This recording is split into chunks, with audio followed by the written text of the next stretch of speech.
Live. That's right, folks. What? We're live now. Us? Live?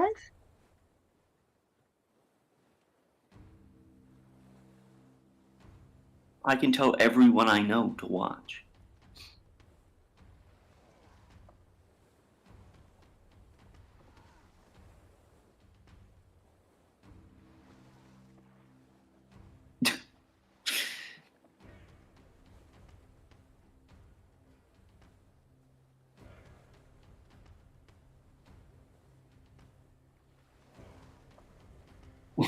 You know, I don't want anyone to know. Are you embarrassed? Are you embarrassed by us? No, I think it might be us.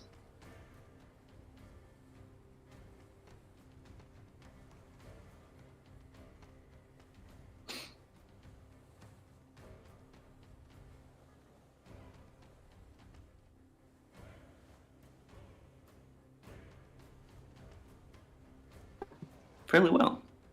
Dylan. I thought that I was recovering from a brief illness. On Thursday, I didn't feel too hot, but yesterday I was like vibing.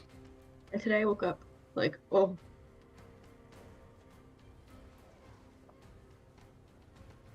I realized I had myself muted. Ha. Ha ha ha ha ha. Scuff. Scooby Dooby Doo. You're smoking doobies out there, Alan? No. The government know about this? No. But which government knows about this? Also, no. He's like, no, the government does not know about this. Welcome to my live stream, U.S. government. Did you know? Oh no. Alan is the whole U.S. government. He is the No, but US Dean, exposing him means exposing yourself. Crazy. What have you done? Now everyone will know you're a streamer. Now all of China knows. I gotta watch that movie again. Banger. What movie? Absolute classic. Mulan, the Disney animated Mulan, As opposed to, the Disney live action, which is god awful And exists. and exists and is Less great. just bad in every way.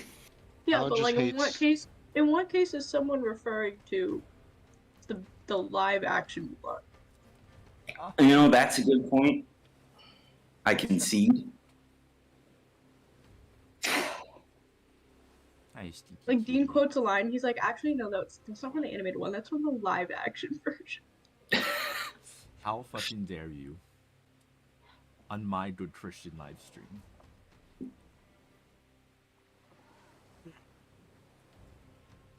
So Mallory said she's hungover. Mm. Pending. But in the meantime. Indecitus. I don't want to start without her because this does involve a little bit of everybody. But That's fine. Fine by me. we'll give this 4-hour a quick shot, and if it don't work, then it don't work, and we'll go back. But next week I know is a little bit shot, and then hopefully I can see this being wrapped up by February, depending on how quickly you guys want to progress. However, there is some little things I'd like to sprinkle in, but we'll look at the timeline. I would, Sure. at some point, like to get a group retelling, because it's been almost 3 years now. Yeah. I would like to see if we can recount the adventure at some point. Maybe not on stream, maybe just for ourselves, but there's a lot of details I know you've forgotten, and I feel will be very useful in the upcoming conclusion. Okay. Fair enough. Which I also would love to see what you guys actually remember versus what I remember. I remember very little. But you were like the only consistent note taker, which also My helps. Google Doc is like 35 pages long. Oh, Wow. Zoinks. impressive. But every once in a while, I control F when we're like, hey, what happened that one time? I can't find anything in it, so Who's to say? how helpful is that? better than not. At least you know what you don't know. It's very human to forget, so it's in character. I was fussing with the tokens. Who has dark vision? It's just Luth and Syl, right? I think. I have dark vision. You do. I remember that much. You're fair. You also sleep, right? I don't sleep. Yeah, no, I admit it. Oh. Oh, did you forget? Why? Oh, Well, well, wait a minute. it's Well- been a while since you've reminded me, so I just, Oh, yeah. By the by.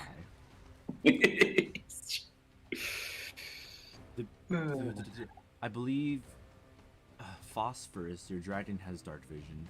And does the Stimfey, Marcos have dark vision? Marky Mark Marky Mark? of the Psychic Merch. I believe so. Let me check. Sorry, I'm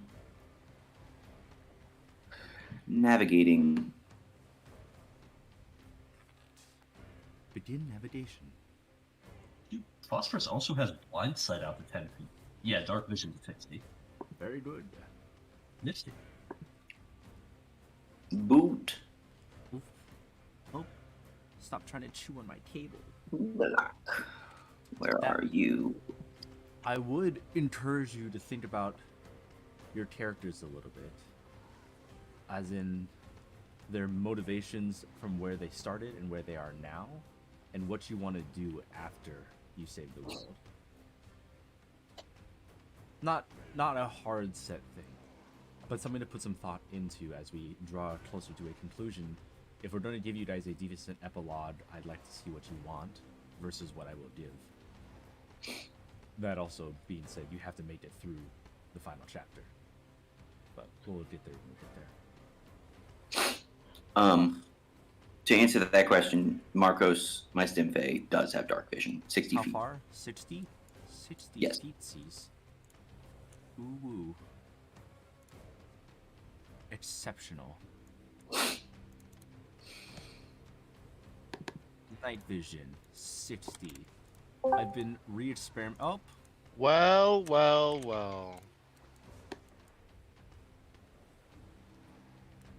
haven't you Look. lost your voice? What the cat dragged in. I literally took a taxi from Brooklyn at like 4 a.m. last night. Good God. You Amazing. don't have to play if you do not feel physically able to. How dare you? How dare you try to kick me out of this game? We're only 3 Your- years in. Your lifestyle is honestly not something that the stream can abide by, and You've been cut off. You're being censored. We've been officially sponsored by the U.S. government, so. I don't think we're legally allowed to say that. Oh, Anyone's gonna watch that. Absolutely not allowed to say that. The last thing I want in anything in my life is federal mandates. Get that shit out of here. We are. you don't want mandates. Okay. Oh, You don't want dates with men. Okay. lame. Anyways, are you feeling functional? Yes. Okay. Is It everyone... was literally like, you have to wake up. You're calling your friends in 5 minutes. And I was like, exceptional. Ladies and gentlemen, lads and lasses, welcome to Dungeons and Dragons. This is Odyssey of the Dragonlords. It's been a week, which is exactly how it should be. How do you want to do this? Let's see. Does anyone would like to summarize and give me the last time on? Because it was a bit of a whirlwind, but it also wasn't. I can do it. I can do it. You got this? Yeah. We decided we were going to the scary island. Yep. And then we went down there were like 3 caves, and then we went down the cave about Vanity. Yeah. And then I was immediately turned to stone and carried away. And so was Honora. Honora was turned to stone with you, but you were the only one carried away. Yes, and Honora stayed there, and then everybody was like, Medusa? Which was correct. And then they used Greater Restoration on Honora, and then we went in a little further, and then Dale also was stoned, Mhm. and then Dale stoned. stoned. And then Luth did some really fun salesmanship, and we were all okay. She turned us back for free, so bonus. Well, not for free. There was a deal. For Oh. a select amount Well, of no, items. but well if I advertised. remember correctly, it was you were just bargaining for our bodies, but then she was like, I'll turn them back. That's fair. I don't think we specified. Like, No. we just said we wanted them back. Yeah, she didn't specify like whatever. She was just like, all right, I'll give him back. It was really nice. We liked her. Good hair. And then Adam we left. monster. Battle monster. And then we After left. You did leave, taking inspiration point for so deftly recounting your adventures. Wow! Skipping out on some of the finer details of that incredible persuasion, but that's okay. It lives on in our memory. That being said, she did direct you towards where to get to the top of the maw, where you believe the next, whatever you might be searching for on this island would be. Do you, after having exited her section of the cave, do you continue right up the path to the top of the volcano, or do you decide to leave and get the fuck out of here, head left? Let's keep going. Yeah, we're already here. Okay. I'm curious. You pass through the winding tunnels to the right, and this path, jagged and rocky, slowly becomes steeper and steeper till it's almost like you're climbing and scrambling up. There's a few moments where you have to help each other, boost each other, use a rope here and there. Nothing too strenuous, but it is definitely a climb. And before you know it, you must have passed 200 or 300 feet of vertical directioning. And you notice that the air starts to become warm, which quickly becomes a burning hot. Those of you who are a little bit more accustomed to fire do notice the smell, or more accustomed to this environment, is feel the burning, but it doesn't seem to sting. But you smell the burning gases and sulfur in the air. Everything feels, the air tastes like brimstone, this ash. And as you exit closer, you see a dull reddish orange light emanating from what you assume to be the end of the cave. You breach forth, and you are met with, in simple terms, is the open mouth of a volcano. However, it's exceptional in the fact that this active volcano, while sputtering and occasional gouts of lava shoot over the edge, it is not overflowing like you would expect. Mordrin, with your stone cunning, you know that an active volcano of this magnitude and this size should be creating more island as you speak. But all of you easily notice that in the center of the caldera is a large, gaping maw, a black hole, of which the lava pours into the center, slipping into an unknown abyss. I need you all to roll me a perception check. My cat is sitting on my table again, but she's a bitch. Stop that. Stop. Leave Missy alone. She's trying to chew on an electric cable. This will get both of us killed. Missy knows what she's doing. Damn.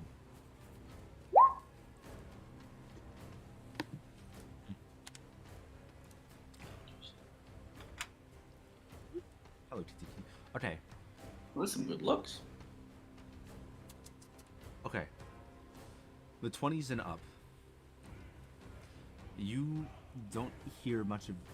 You don't see anything, but you notice that the ground tremors ever so slightly. This is definitely active, however, it does not seem to be increasing or becoming more violent. You don't think that there's anything that would cause like a spontaneous eruption, at least. You feel safe in that fact. Those of you that got lower than the 20 begin to hear whispers on the wind. Beckoning words. Quickly becoming two separate streams of thought, almost incomprehensible at this moment, but you hear something coming from the maw at the center.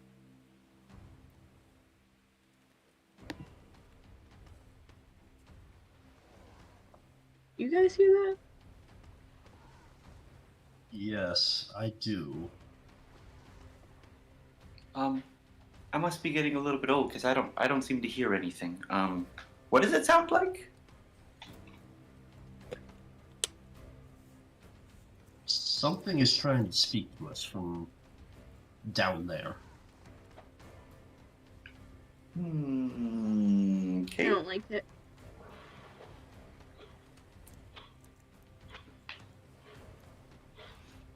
As you sort of listen in, these two voices sound very distinct, those of you that can. One is a soft, smooth voice beckoning you, asking for your greatest desire. Power, riches, wealth, fame, immortality. All of these things and more await you at the bottom of this pit. The other voice, harsh, berating, threat. It vows vengeance, wrecked ships, slaughtered families, and all manners of horrific tortures upon you, should you fail to heed its words and step forward into the pit. And as you're listening, the whispers become louder, and it is now something that everyone can hear. Again, it sort of speaks to all of you and none of you at the same time. And it's coming from like the center of the Mm-hmm. volcano, black hole zone. Can you clarify? The aggressive voice is saying if we step into the pit, we'll seek vengeance upon us, or if No, we it's- don't step into the pit. It's demanding you sacrifice yourself into the pit. Or Gotcha, it's going okay. to do unspeakable things.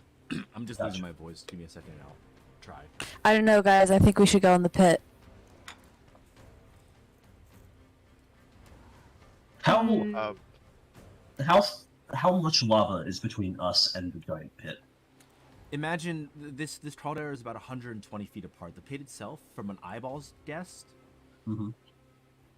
maybe like 30 feet across. So basic math, about 80, 90 feet of like lava that's flowing towards the center of this pit. Big ol' hole.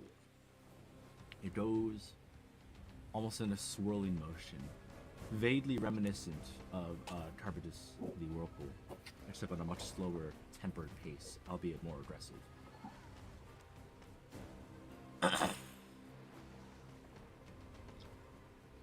Each of you hear a little bit of whispers. It's just on the cusp of your ear, but Celine, it says they're waiting for you. Here, down here, to hold you, to embrace once again. Here. To Syl, it says, the answers that you seek lie at the bottom of the pit, all the history that you thought once lost, waiting. The things you want to know that no one would share, hidden down here. To Demetrius, stability, power, an army, and a banner.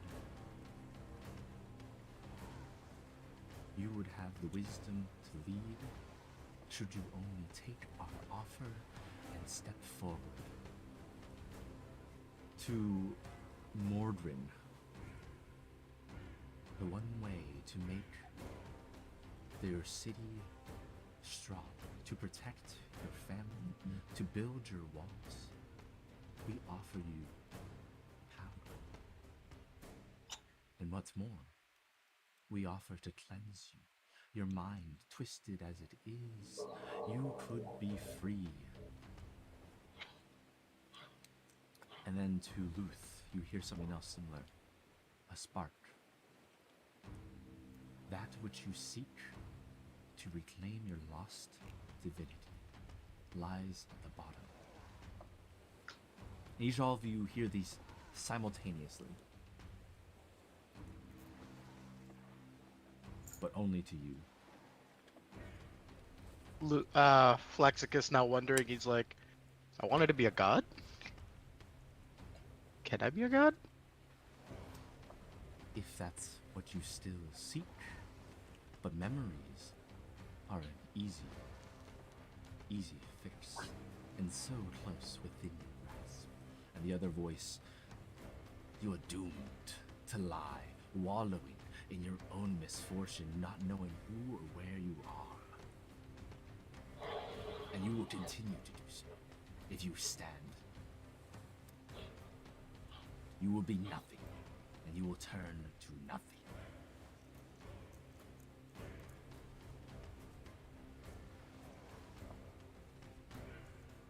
Dean, from a visual standpoint, Yes. Is it just there's quite literally nothing visible? It's a circle, and on the other side of it, there's nothingness, or is there like some aspect of this void, so to speak, that we can see? You cannot see it is a dark pit. You don't see the bottom of it. As far as the rest of the volcano, you see burning sky, ashen clouds, and the storm that rages on around, because you are at the top of the volcano. Gotcha. So you Okay, can see so the horizon, but that's about it. Gotcha. It's a bottomless pit, though. It's not Yes. like a portal. Yes. So as far as you can tell, you can't see into the bottom.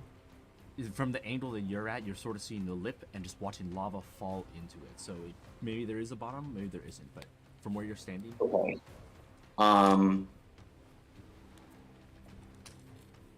Kieran, did you have another question or a thought or something? Celine throws a ball bearing into the pit.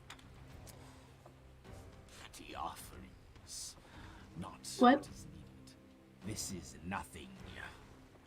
She's still here, and she'll be I didn't back. I didn't say it was for you. It was for me. What's down there? I don't know what I'm getting into. You could put an end to all this, but if you wait, she'll return, raise everything you know. Okay.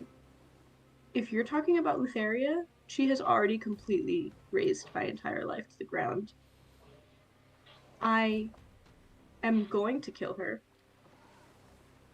And so you care so little about those standing next to you.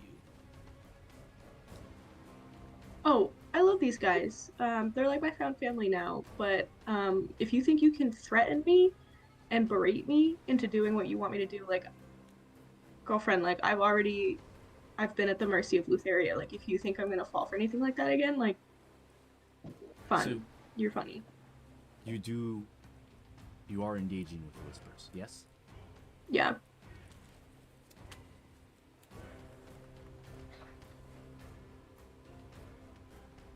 Okay, is that... Did I? Celine, are you having that conversation, or can we all hear all of that, or is this all an internal... Individual. Okay. While you're reading that, Syl kind of clicks to Marcos and says, "Can you just do a little like flyover and see if you can see below? Be very careful. Don't dip out of sight. I just want you to like take a peek, see if you can see anything." You get a yeah. sharp little salute as Marcos soars up over the sort of coasting on the thermals, and sort of does 2 quick loops around the top of the caldera. In short order, he reports back, landing up next to you, and from what you gather, he sees nothing at the bottom of this hole the lava falls indefinitely, and even the light from its burning heat fades.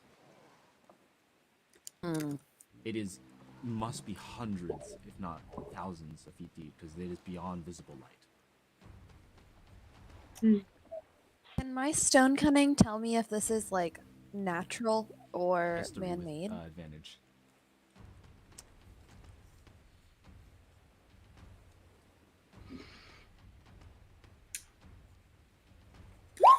Okay. Thank Natural, you. but not without the influence of magic or some greater power. Bottomless holes don't just happen as due to the natural formation of the world. There had to have been some external force.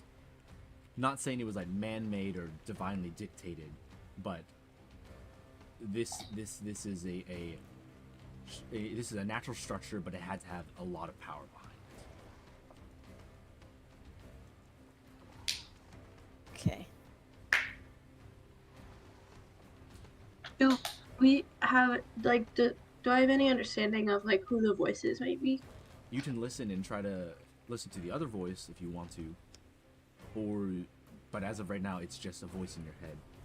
If you're standing next to somebody, you can sort of overhear the overlap, but it's very much directed at one person.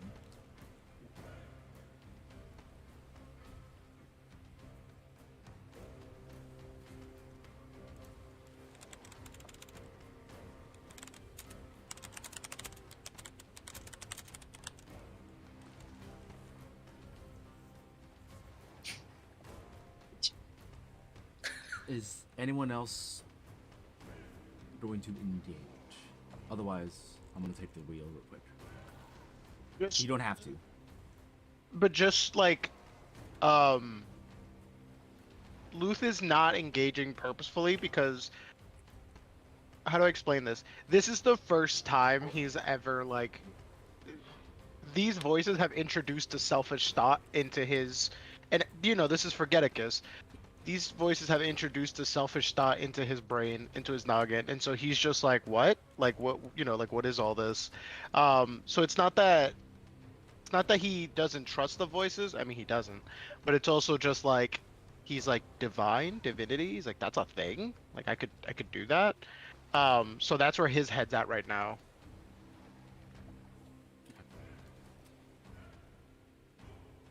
Okay. Luth, you I- hear... Yep, sorry. I was just gonna say, I feel like it's like, oh, this is a little good to be true, and and wouldn't rise to the bait because he's like, there's something wrong here.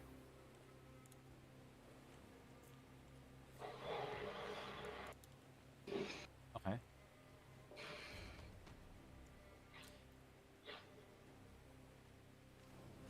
And sorry, around this, like, Yes. is it like the stone? Buddha. Buddha. She just like attacked my face. She was batting my microphone. Rude. Around the like pit. Oh my god. The stone like goes up. It's like a cup. Yep. It's a little bit jagged, so there's not much of a walking path around it. You would have to climb, but it is sort of like a jagged crown of stone. So you can't exactly see past it very well.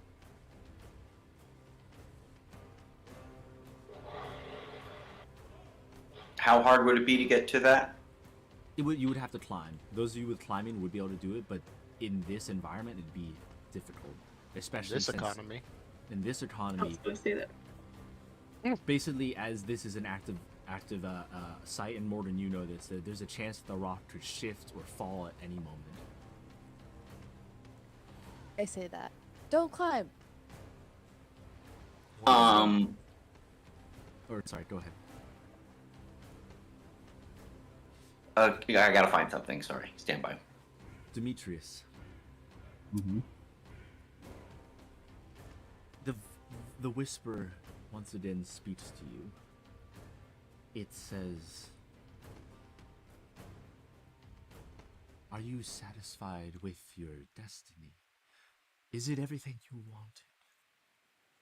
Do you want to return to what you knew or forge ahead? Both of which lie within your grasp as long as you come hither. Let us help you.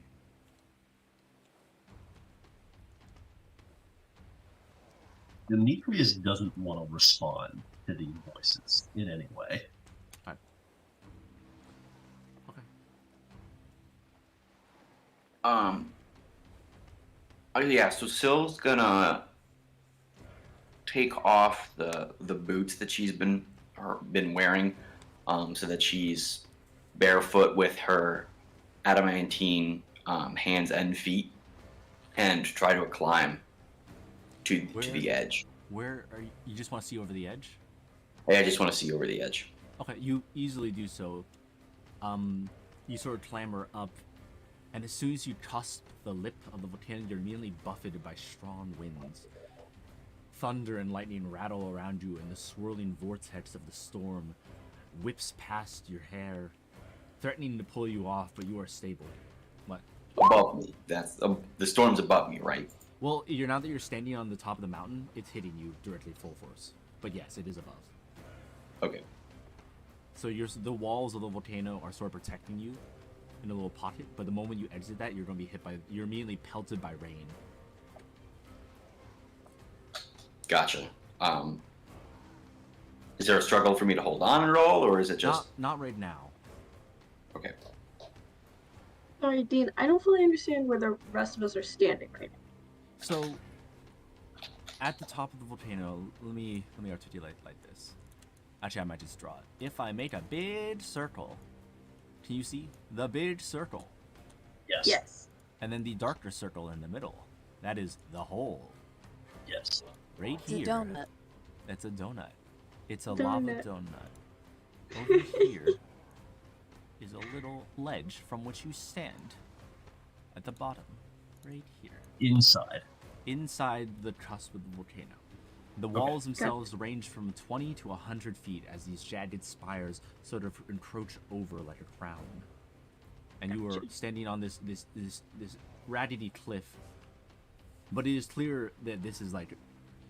It's cleared of rubble. This is... If you were to stand at the edge of the volcano, this is where you should stand. Both logically and also where it seems people have been. So I'm like here, right? Yes. No. Okay. You're at the lip. Oh. You went Okay. like up it and away from the center, right? Yeah, you So- climbed up the inside of The the walls. like peak of the volcano so that you can get a higher look over everything on the inside, right?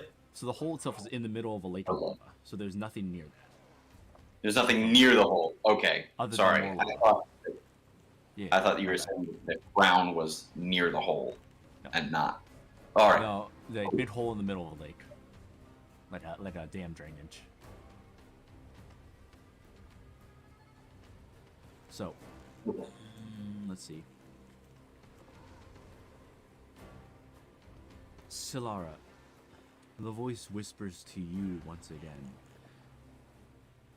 Your mother, that you called your mother, hides many secrets. Some that could be known to you, some of which her power could become your own, protecting you and your friends from her influence. This is not a battle you can fight without knowledge, something that you know. Come hither, let us help, guide, and furnish you with the weapons of war.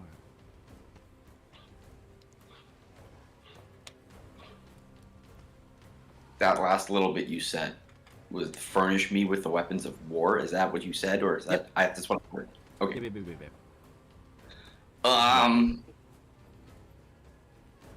No, it's just I'm doing laundry, and every now and then it's just a tad too loud. Smoking weed, it's too loud. Um,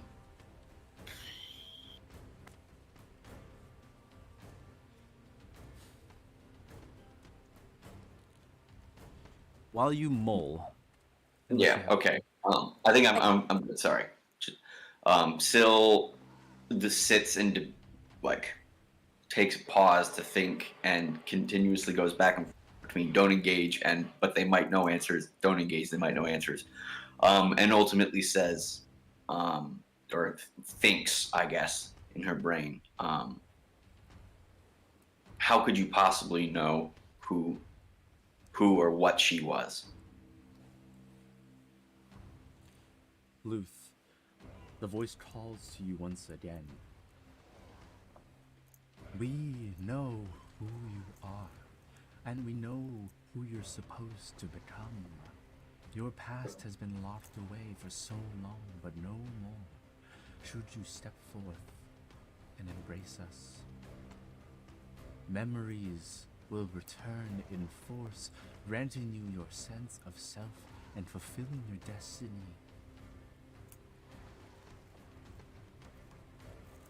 I'm so sorry. I just heard my cat make a sound I've never heard her make. Go. Be right back. Stay cat. Scariest sound. Mordrin. Stay cat. I'm very familiar with that feeling. Mordrin, the whispering voice calls to you and says, Erisea stands strong, but not for long. You require allies' knowledge, weapons to protect it, to defend. But should you falter, the city will fall. You must seize. Okay, I think she's okay. Sorry. Take action now, before all crumbles to dust. The shadows will guide you, should you let us help. Morgan kind of want to jump, and Morgan kind of wants to jump in the Okay. hole. So I need Mordrin, I need Syl, and I need Celine to make a wisdom saving throw. Is it a charm? Any sort of a Not in that sort of manner. This is something different. What kind Roll of it. saving throw? Wisdom. Wisdy. Celine, you're let my okay. say Mordrin, ancestry? you are not okay. Again. Oh, Syl, no. you are okay. Two of you You who passed. stop fucking with my characters. The two of you are a little shaken as you feel some dark thoughts creep into your mind, but you quickly shake them off, knowing your sense of self. Mordrin, I need you to roll me a d100. Here we go again.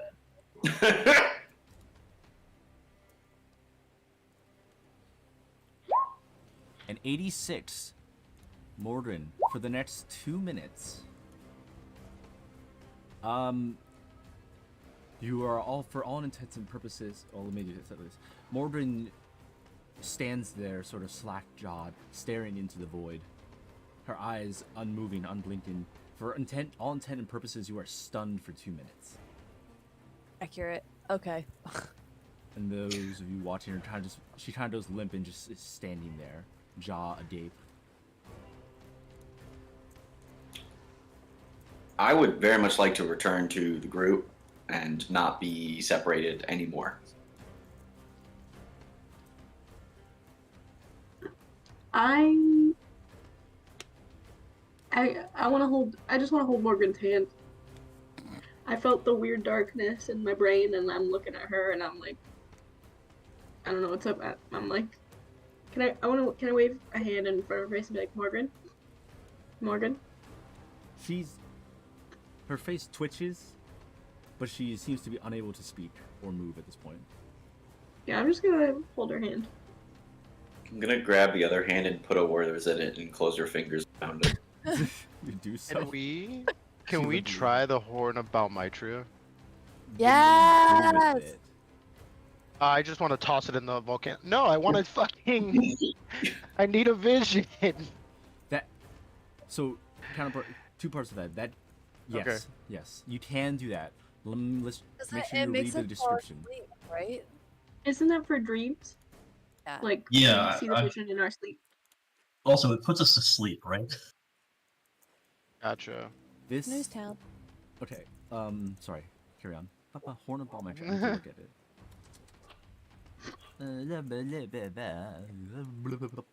Wait, Dale, you put up your fortress right here. We move here temporarily. We all go inside. We take a nap.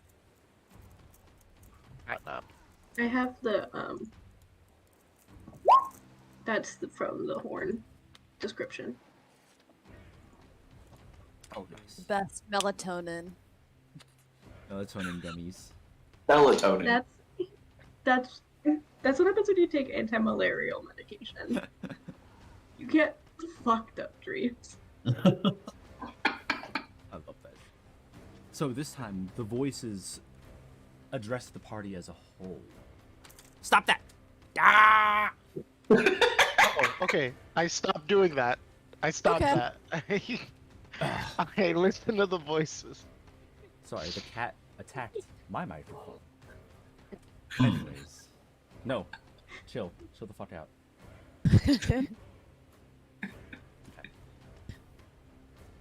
Brave heroes, adventurers, scions across this entire world, we ask that you listen and we will provide aid. Step forth and into the pit, and you will find power beyond reckoning, the ability to bring back those who have lost, and the power to save those in the future. With war coming to your doorstep, would you not take all that is offered, lest everything you know be destroyed? The gods themselves will rend your homes from the very earth, and you can protect them should you listen to us. Stop touching my book. Go away. They want us to fall into the volcano. Doom awaits those who do not heed our words. Who are you? One of the spirits let loose upon the world. And we are here to shelter, to guide, to free you, to protect you.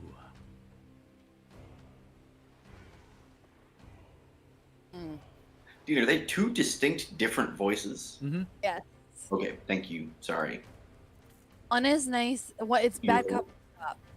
Yeah, your voice acting is phenomenal. I'm Very asking bad, for some clarity. Good. Can you help me find a job then? Okay, Because I've been I'll put you trying. in. You already have a job, bro. It's called military. That's unfortunate, but yes. Sure that the U.S. Army is looking for some voice actors for some reason. You can find a position, right? Probably not. Also, Voice not my over favorite thing to talk stream. about on stream. But Fair. do you, any of you, let's see. Am I still stunned? You're still stunned. Oh.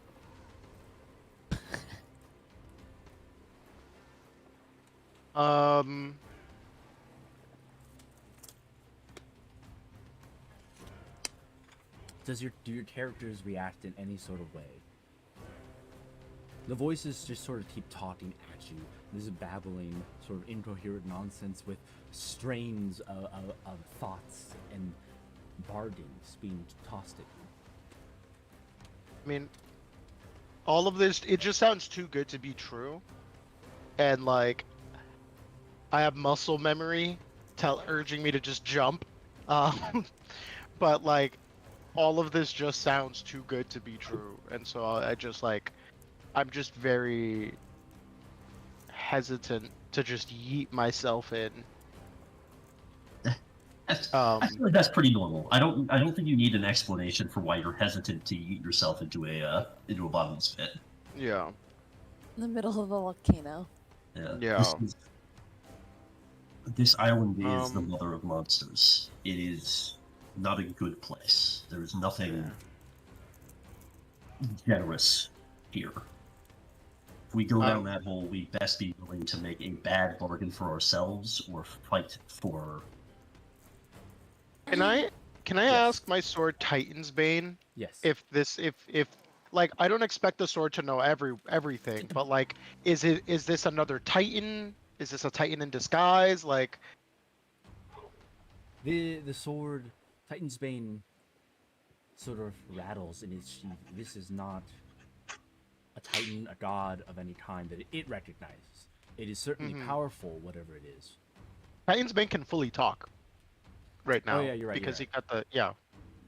I don't know if I ever decided on a voice for your sword. Hold on. Goofy. I'm not doing Goofy. That hurts my voice. Do the voice of the Titan, but less but smaller. Less? I don't even remember what I But did. Hold less. on. My brain is freezing up a little bit. This is not something familiar. This is an ancient force. A dark Okay. force. And yet, it has the power to grant wishes, it appears. Though out of what manner it grants it is up to debate. It is powerful. I suggest you do not anger it.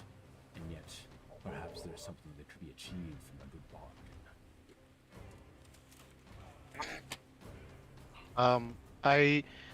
I reiterate what the sword says, and I'm like,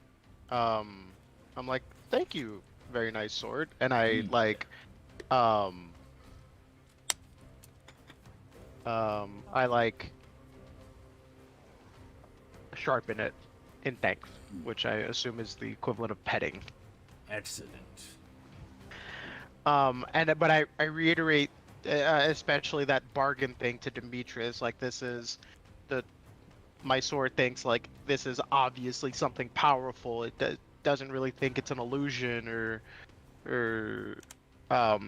something like that, but it does think that maybe we can get something out of it. We're at a bargain.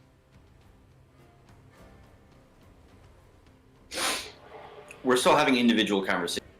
No, at this point it's a group conversation. Okay, I'm also telling all of you this. fair.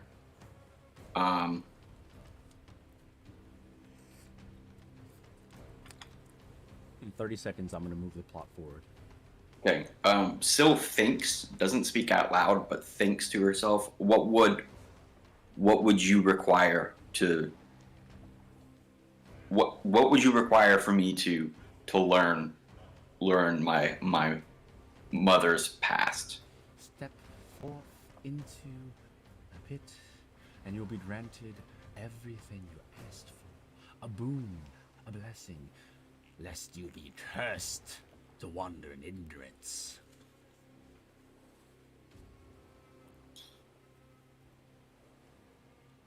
And all of you hear this. You don't know what the question you still asked was, but the voice sort of echoes round. At this point, Morgan, your stunned effect has worn off, and you sort of like wipe some drool off your face, and you're like, ooh. What happened when Celine threw the ball bearing down? It went bloop and vanished. And they didn't say anything about it? Well, to her.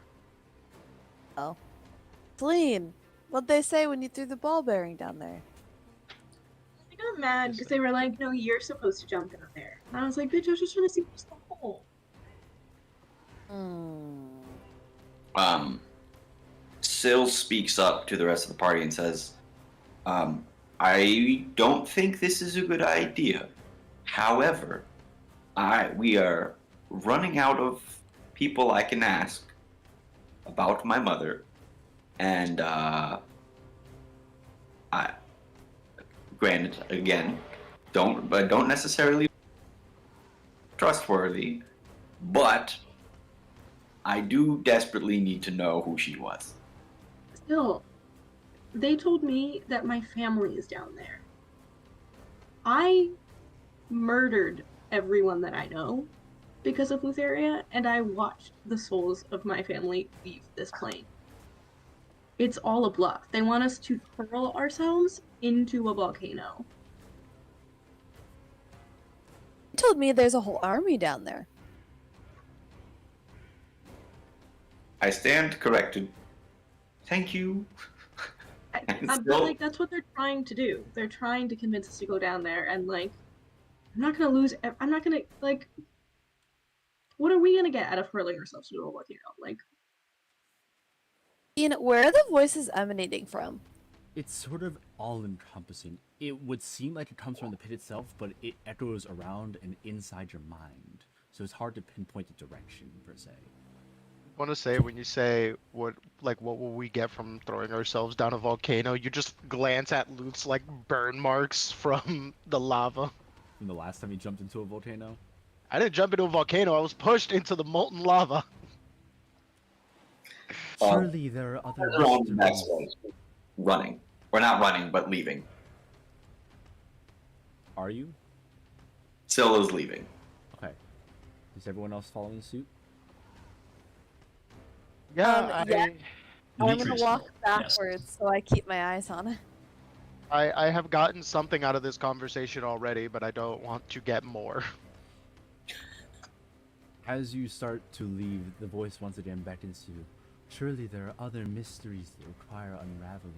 The cubes in the Nether Sea, Pythagoras, the woman slipping upon your ship, a way to unmake Sidon with nary but a word. How dare you tempt me with the cubes? Is nothing sacred anymore? No. Unconvinced. how can you claim to know everything about everything? Knowledge is in the very bones of the earth, and we are one.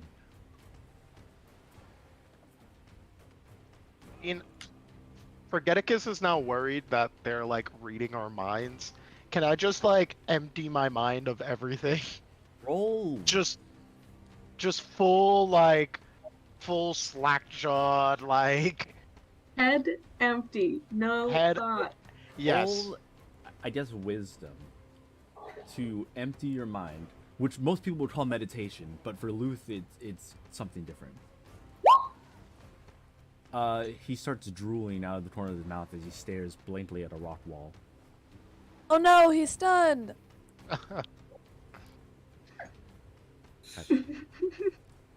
I hold Foxy's hand. Yeah, I was just gonna say, Syl reaches up and grabs his hand and starts walking. Okay. So, we only ask that you stay and listen for but a moment more. And do any of you take that? Or are you all exiting the cave? Or the volcano? They didn't respond to my slack-jawed, so yeah, I'm leaving. Celine wants to know what they want to say, but if everyone's leaving, I don't know if it makes sense. Syl will stay with you. Syl stops and says aloud, "All right, what do you got?" Who's staying? Who's leaving? I'm leaving. Alright, gone. This is bad news bears. Demetrius and Luth, who is now head empty, no thoughts. Oop, hi, kitty, kitty. I also do want to keep an eye on Syl and Celine. You're sort of watching Standing- as you no longer hear the whispers from where you're standing once you go away. Great. Yeah, Yeah, Demetrius I'd is gonna down. stand and watch, but not enter back into the. Open air. Yeah. Are you taking Luth with you? Yeah. Unless Luth doesn't want to. No, I'll leave. Okay. The three of you leave the cave, and the air becomes notably cooler once you're out of the burning rush of wind. Celine and Syl, I need you to make me a wisdom saving throw. Cool. Cool. Would you both kindly roll me D100s?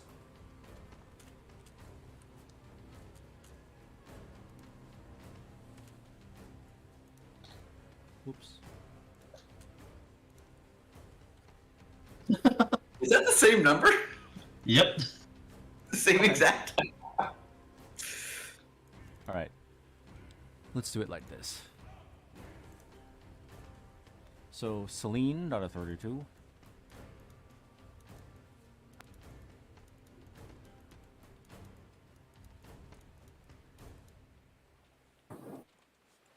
Celine, how do I articulate this? You feel your gut wrench, and you feel the pitter patter of a few raindrops on your skin, and it feels like as if someone just vomited on you. It's disgusting, it's repulsive, and you hurry to shield yourself.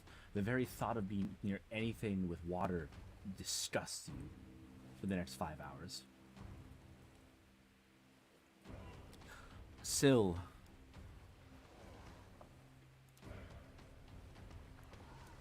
your mind feels muddled for a second, but it quickly fades. Everything feels frail for just a split second, but then it vanishes. Questions, children. Sorry, go ahead. Sorry. Do I have an idea that I am feeling really grossed out by water because I still stayed and listened, or it just Roll happened? insight on yourself.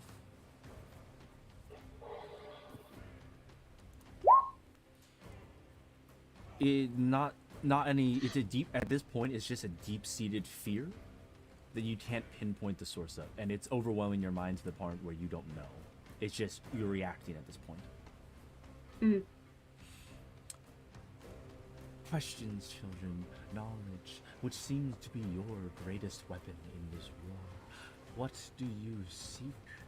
Come closer, and we shall furnish you with weapons, tools, and knowledge.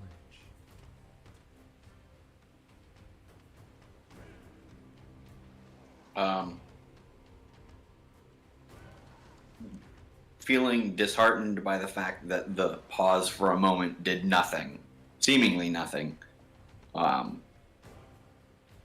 Syl turns and walks away, and What? without a word is leaving. Okay.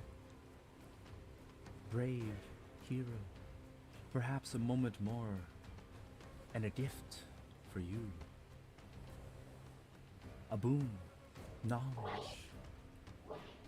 Clearly, threats are beneath you, but you must know what it takes to win a battle, a war, to prevent such loss from ever occurring again.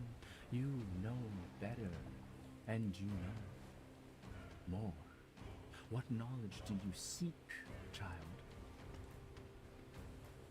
Why would you give us that for free?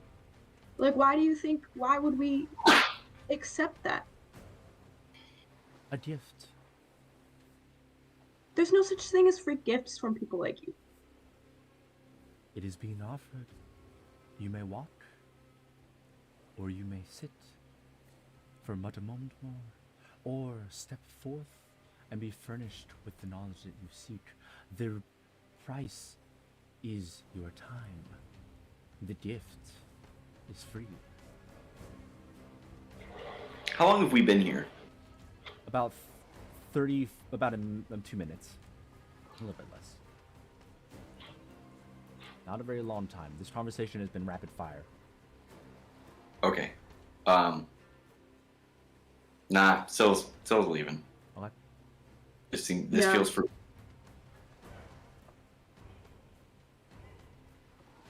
You do not have a single question to ask. Out of all the mysteries you've encountered on your adventure, nothing springs to mind. No great secret that you desire to know. I have a lot of questions about the world and about everything, but I don't think you're being very transparent about the cost of this conversation. The cost is your time. You're trying to do things with my brain. I feel you in my brain. You're being sneaky. No more than your adventures have already done. You're a hero. So? That doesn't mean I want you in my mind. Wait, Celine, they're doing what? They're in your brain?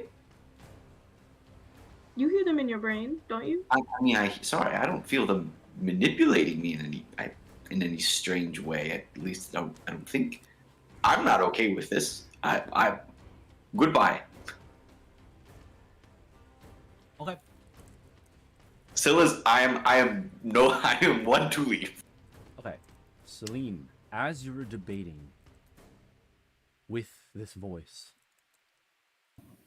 Your time is a generous exchange. A gift for you. I need you to roll me a D100, Celine.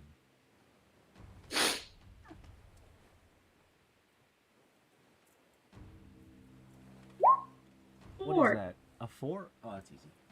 This is about to be like, ow, fucking like the best gift of all, and all of us are gonna be like, no, go in the circle, or like, Celine's gonna get destroyed. I don't know I what feel this like is. there's no in between. He's reading the fine print.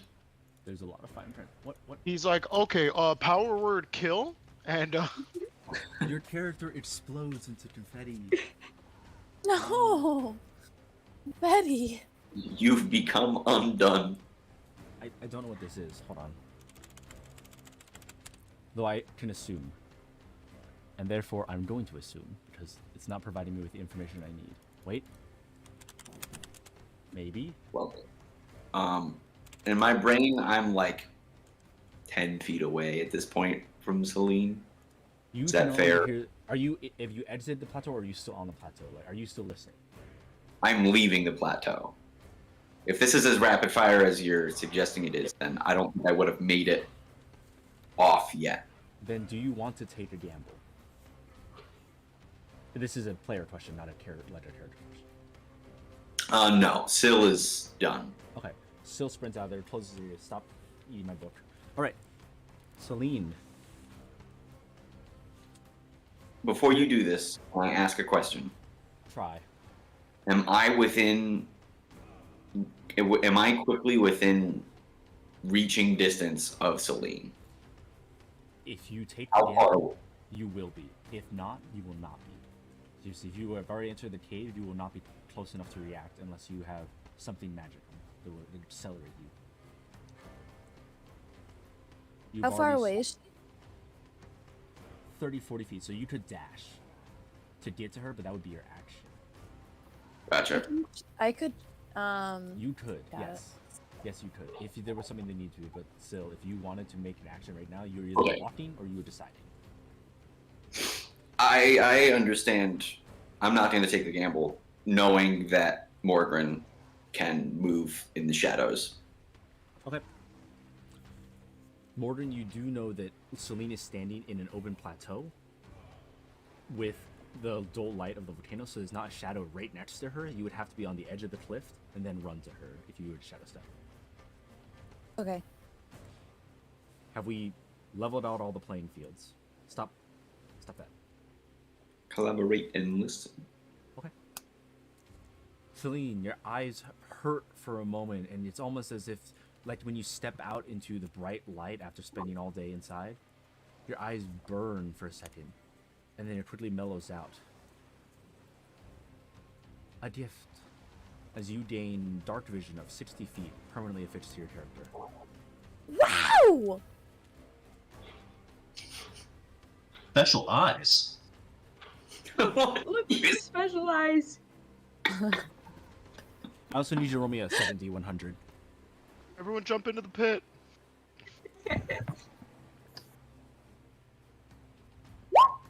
90. 90. Okay, this is gonna be fun. Stop that! Go away! Bad cat. I got dark vision. Okay. Let's see. You lose 90% of your smell. Alan. I'm sorry. Okay. You gain, and this is very appropriate, the following character trait. And I'll post this for you. You have a very hard time taking anything seriously. The more serious the situation, the funnier it is. No.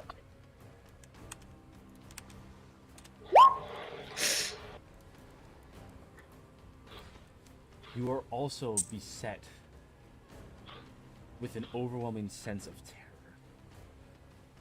The island is a cruel place. It is the end-all be-all. This is not a safe place to be. You need to leave immediately. You don't want anything to do with this place anymore, and you never want to set foot on it again. You need to leave now. I unfurl my banner. I'm assuming she looks scared. And I She looks- unfurl my banner. Horrified in a split second. Yeah, I unfurl my banner. Which Is that removes something? the fright. It removes Is the that something- frightened. Sorry. Go for it. Sorry. Is that something my Fey heritage would prevent me from?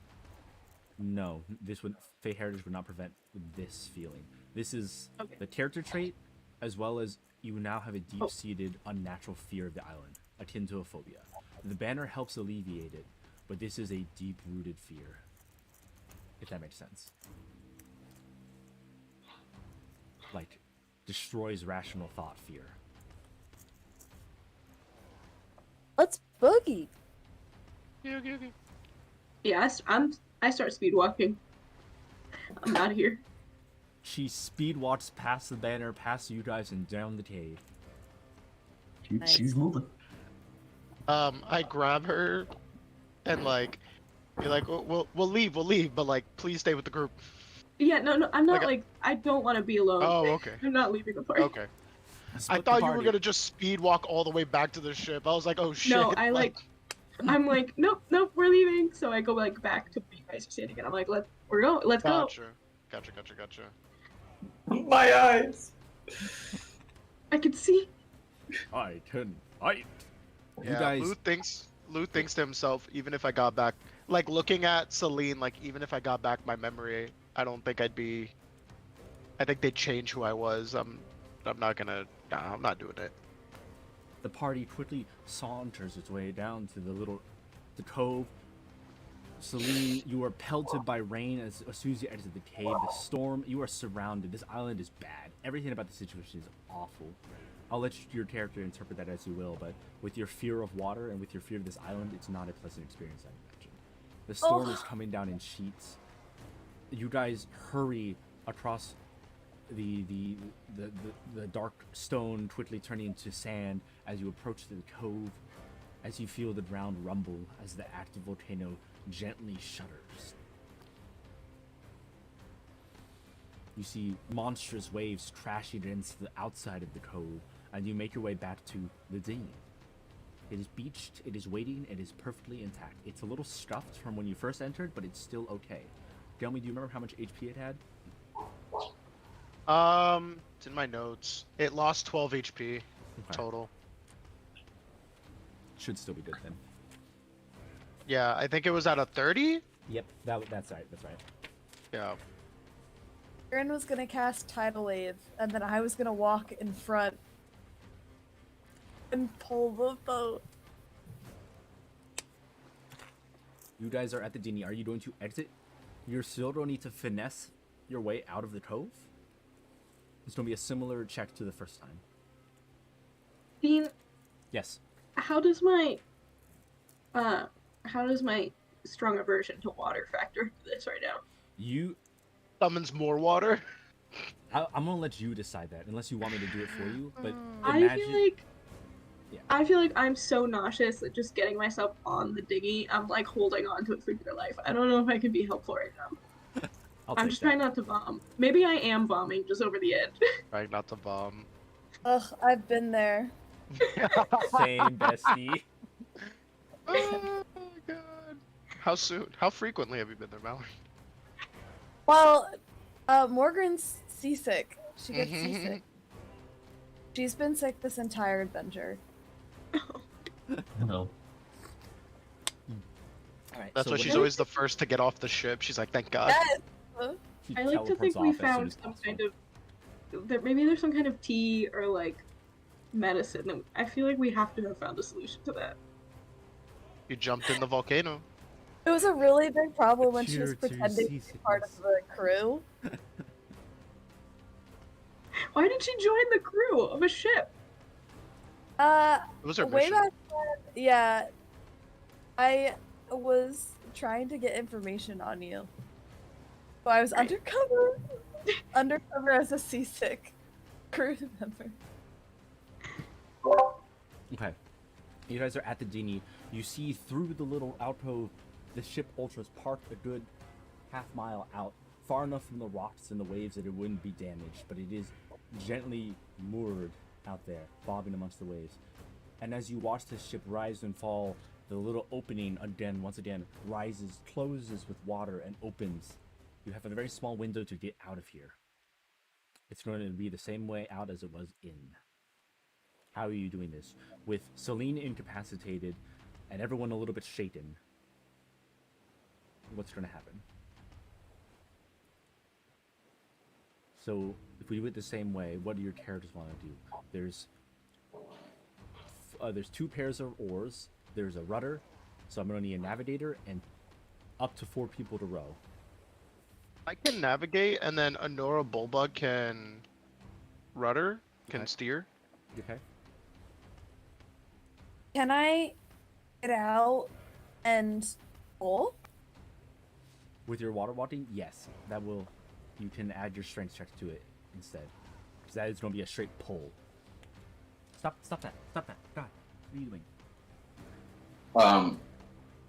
So does that still leave 3 spots for Yes. rowing? Oh, Well, you're right. I forgot you had Bullbud with you. Oh well. Yeah. Yeah.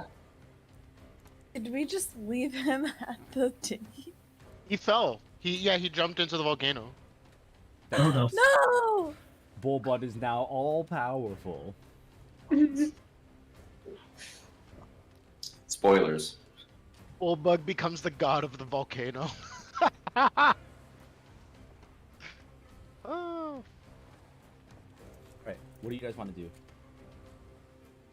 do? Me navigate. Demetrius will cast haste on somebody, whoever would help most in getting the dinghy out of the cove. I don't know if it helps more on one of the rowers or more on you steering the dinghy. I can also cast haste for that matter. That's probably good. And if we cast it on rowers, we have one on each side of the boat rather than just having one super fast rower on one side of the boat and spinning in circles. Right.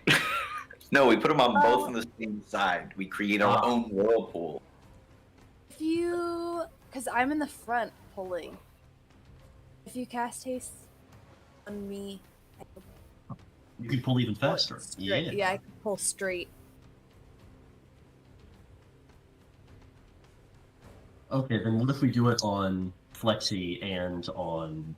Wilbur? I'm just navigating, so I'm not rowing. Right, but what if you could navigate faster? I think that's more of a mental calculation thing. It would improve your reaction speed if that's what Okay. Ooh! Like, I would let you take 2 actions. Okay. Well, that sounds good. Yeah, let's try that then. Demetrius will Alright, cast it on Flexi, and if you want to cast it on Mordred, she can pull faster. Sounds good. Running in front of this fucking boat. Okay. So I need everyone who's rowing to make a athletics check. I need Mordrin. I need you to make an acrobatics check as you are running atop a stormy wave. And then I need Luthyu to make your navigation watercraft check. Mordrin, you are fine. You are basically skipping along the waves, dragging the ship, sort of steering it in the right direction. The rowing, we have Bulldog, we have Honora, and then Sil can also row.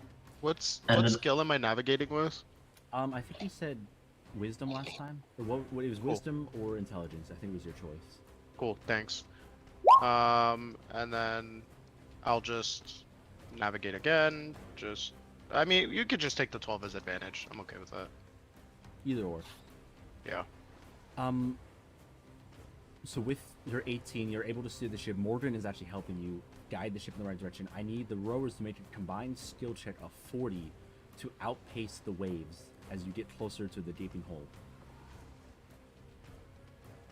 You want I guess- athletics? Yes, please. I guess Demetrius is number 4 then, because there's nobody else to do it. Okay. Okay. You give that's a Nora, the 13. And I got Bullbug. Stand by.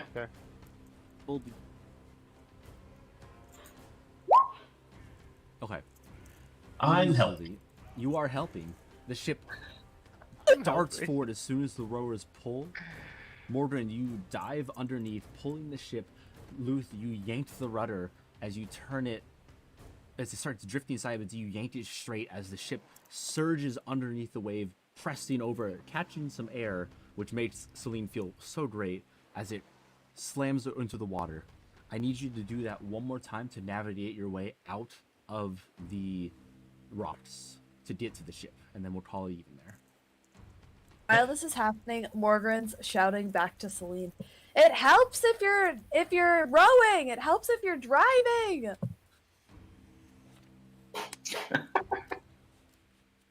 I'm dry heaving. I'm just trying to hold it together. Navigator's wisdom. Oh, 6. And then 5. Oh. These rolls Are are you- so bad considering I have a plus 12 to this. I assumed the advantage roll was just me rolling it twice instead of me rolling it twice. That's fine. All right, the rowers, please. Oh, sorry. Honora wrote a 21. Okay, the rowing is fine. However, Luth, you accidentally steer the ship down a narrow. You basically almost get yourself wedged between two spires of jagged rock.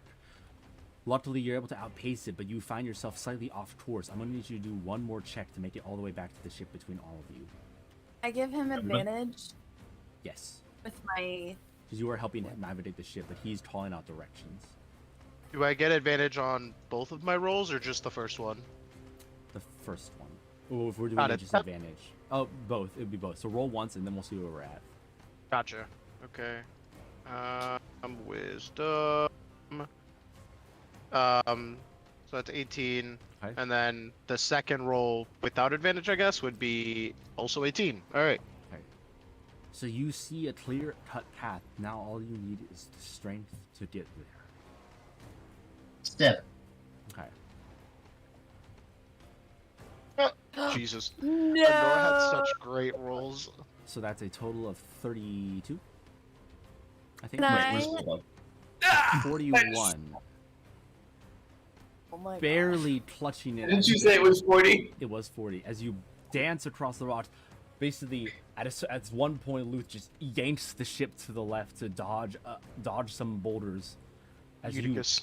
post over, Morgan basically taking the ship by the helm like an aggressive dad during a shopping trip, pulling it which way, this way, that way, and yanking it forward. The ship escapes the rocks, and you are now atop the still very aggressive waves, but you are out in the open seas as you start coasting easily towards the Ultraso, which you then board shortly thereafter. These waves are aggressive, but not as Morgrid. Not as aggressive as Morgrid at the shopping trip. Alright, you are now safely aboard the Ultros. Alright. That counts as Excellent. one day towards the end of the world. Good job, You guys. count as a day. Thank you. Hey, that was a pretty efficient trip, though. What? Alright. In and 14 out, 30 days minutes. till the Oath of Peace ends. We have 30 minutes till our break. We can decide where we're going next. That'd be great. Otherwise, We already decided. Did we? No, we did. Barbaros sort of welcomes you back, all bedraggled. He passes each of you a mug of wine and be like, "That's a bad island. Shit's fucking crazy over there." Barbaros, did you know? Yeah. I can All become a sailors god. know about this island. It's fucked up. I No, lost but it's my just voice. like there was a voice on the island telling me I could become a god. Did you take it? No, I didn't trust it. Look, Celine's freaked out by the water now. I'm shaking. But you guys, I think I can see in the dark now. Oh, that's brilliant, lass. Morgan gives Celine some ginger chews. And of water.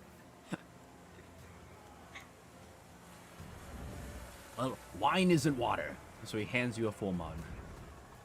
No! That is I'm not what certainly No. drinking the wine. Alright, as far as the rest of you go, the ship itself is bobbing. Barbaros looks at you expectantly and says, "Well, as much as I love to stay next to the father of monsters, the Python, the maw, and all that good stuff, I would like to leave. Quite frankly. Yeah, can we go? Where are we off to Please next? go. I thought we had to go to Praxia next. Still want to go visit the bird. I want to put the that rock. out there. 14 days. So you can go to Praxis, Bird which was is not. the Tower of Sidon. There's a couple other islands you can go to. We can rock it up. Could rock it up.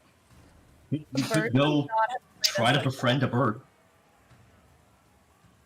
I feel strongly that this bird is going to be our friend. I feel strongly that your joy in killing this bird is what's important to me. I'm not gonna kill the bird. Mm. Befriending the bird. Sure. I have a feeling that this bird is going to try to steal our entire ship for its nest. As We it saw how big should. this thing was. It's going to take our food out of the water, and we're going to have a problem. It is enormous. I have to go see the big bird. I'm just saying I think the big bird would be fun. All right. So, are you heading at a normal pace towards the area of the rock? I'm like expecting a fight. Yeah, I'll do normal. I'm like expecting a fight with the rock. Okay. What are you stone shaping? The rock. Bro, we're talking about the rock. What do you mean? That's what she's stone shaping. I always Hmm. forget. Which button? Doesn't on Roll20, like with the spells, if you click the name, it sends it, but with the ability, like with everything else, if you click the name, it just collapses it, and I always get it mixed up. Would you kindly, let's do the travel portion. I need 3 d20s for each day, and then from there we'll see what happens. But the ship begins, you hear the drums beneath your feet, and the oars begin steadily moving forwards. You are at 71 out of 100 crew, so you're just above the line where it starts becoming slower. Well, stop killing our crewmates. Start protecting them. I am. I leave them You're on the ship. trying. And then you're like, here's a super mega bomb. It's on the ship now, and I'm like, what the fuck? You're fighting. We're mega- It's great. But yeah, can I get 3 d20s from 3 different people? I got one of them. Give me your time. That's the helmsman. I'll roll one. Wait a second. Are you telling me that the like 50 people that we put on this ship don't count for the crew? When did you put 50 people on there? Because I remember there was a lot that died a while ago. Bullbug No, is now no. a crewman. I'm talking about all the people that we keep adding to our entourage. The sub party. The sub-party? Put the- You can add them to the crew. They just won't be able to help you in battles, or they'll be exhausted by the time you get to your location. It's up to you. They're not like trained sailors and whatnot. Also, it is But we haven't been bringing them anywhere, so That they're is just true. hanging out, doing nothing. Yeah. So you're going to put the teenage druid Iola to work, saying, "Welcome to the party. Get below deck." No, but we can put Pythor on an entire oar himself. Pythor is drunk off his ass. Do you trust him? Yes. So we're gonna hook up. We're gonna have who's the jankin that can build shit. We're gonna have him hook up like a little keg to the oar, and every time Pythor presses the oar, the keg gives more alcohol. You don't know fucking That's Pavlov, a How we god. power the ship. We're gonna That's hamster infinite wheel power. Pythor. Hamster wheel Pythor. Is that something you're actually going to do? I mean, No. we have the resources. No. Why I'm not just though? saying. We could. What's an exhausted god gonna do? Like, oh no, he can't drink as much. Oh, Said So god it's- is currently It's passed not out like on a he can railing. Fight Sidon. he can't fight against Sidon. Yeah, sorry, that's what I said. Oh yeah. It's not like Yeah, he see? can. He's really not Exactly. allowed. What's it matter if he's exhausted? Okay. So you're moving on to the next island, yes? And if you want to do something like that, you just need to let me know. As weird as that is, it's not the weirdest thing I've seen. I got 2 d20s. I need one more, please.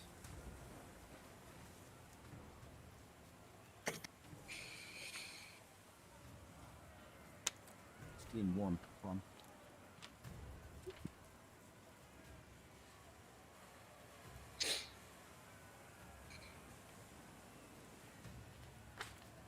Womp womp. Can I get one more? There we go. Celine, roll me a D100. The Forgotten Sea is rough, as per the usual.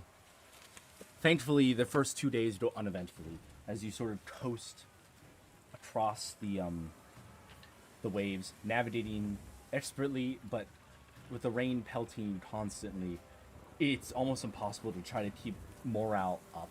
This is not a kind place to be. Celine, after the first day, your fear of water abates, but you're still terrified of the island. Thankfully, once it dips below the horizon, you feel your heartbeat calm a little bit. As far as the rest Morgan's of you, just happy. Oh, Morgan was just happy there was someone else on the ship who was seasick. So she's like bestowing all of her secrets. She's like, you go here, it's not as bad. And like, drink this, but then also take a lick of salt afterwards, and it helps. I'm like, thanks. But also, I think if I just don't see the water, I'm okay. I think I just hide out in the cabin. Well, it's only for 5 hours, right? So like eventually. yep. Yeah. But those 5 hours are scary. I'm like, how am I gonna stay on this ship? What's happening to me? I gotta quit. I'm done. It just reminds me of like Toph on Alpha. I just finished it. Excellent. So, on the dawn of the third day, would everyone kindly roll me a perception check? Can I also assume that I've gotten a long rest? Yes, everyone's gotten a long rest. This is the dawn of the third day of travel. You've all rested, recovered, and the like. Excellent job, guys. Excellent job. Well, that's for Honora and Flexi. Oof. Oh my god. Oh. God. Hey, Wait. Yeah. Nice. you've done it. Everyone is tired. The rain has been non-stop. It's almost impossible to see further than a couple lengths for naval measurement. Fuck it. Nautical miles. Nautical miles. That being said, Mordrin and Syl, you've been keeping your eyes out. Mordrin, surprisingly, you're keeping your breakfast down today, as even despite the rough waves, you're at least used to this as of now. Syl, you are alert, and you see a large wave, sort of a crest of a wave, unnaturally shaped, heading towards the ship. It is something below the water approaching the ship. A wave? You said I see that? Yes, and Syl? Mordrin. It's a little wave. Like when something large is moving underneath the surface of the water. Syl, Like you see a flash of red and a large white fin. Okay, I yell. Look, ho! Here, Whatever they say on boats. Just tell us. Look, ho! Yar, what did ye call me? It's not land ho, it's fish ho. Look, ho! the crewman next to you just goes, "There's a big thing under us," and I'm like, "Oh, that's so much more useful." Thank you for the clarification. My intent is to point and to be, instead of it being a thing, because perception is like, do you notice, right? It's not like, do your eyes work? Yeah. So I'm like deliberately pointing out, hey, there's something enormous coming towards us. Grin goes and gets Barbaros. And it's Yar, like, what the fuck is that? So- I was hoping you to tell me, lass. I don't know what that is. As it starts getting closer and closer. Is it behind what, like directionally? Directly behind you, following and approaching. It looks like it's on a collision course. is it fast? It is fast.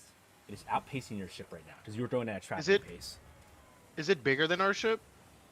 You can't tell right now, but it is Okay. large. Whatever this It's large and fast. Rip. Alright. Can And I you said roll? a white fin? Yep. Flash of red with a white fin. Can I roll history to see if I know any sea monsters with white fins? roll history. Actually, yeah. I would like to. Both of even you. though Yeah. it's -1. Give me some lore. I don't know anything. No, I do know something. I was looking at Anything. Celine's roll. I know. Landlubbers of a lot of ye. Between, let's see, Ferdiatus, Celine, and Demetrius, you are not as familiar with the sort of legend, lore, and sea creatures as you might have been. Freaking cat. However, Mordrin and Syl, there's definitely albino creatures that survive tend to be vicious, and you understand that's where the basis of a lot of legends come from. So a white creature of massive size and aggressive tendency is the foundation of a numerous number of sea tales, mythical creatures, and the like. However, you have a hunch that you've run into this one before.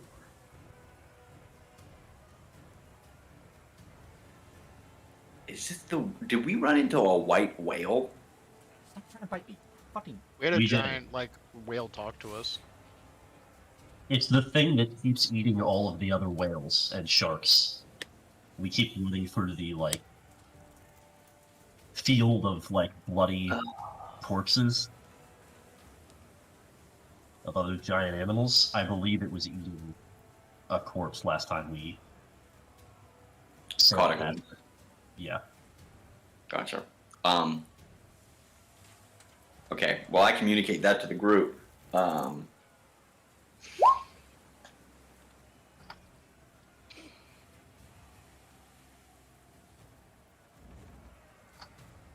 So as of right now, the whale is outpacing you in terms of speed. However, you could go faster, but that will tire out the crew. But you'll get to. I mean, are we worried that the whale's gonna attack us? We can pull over. You see little blue and red sirens appear above the whale. Please pull over the boat. Step out with your hands up. This is a routine inspection. You have been randomly selected.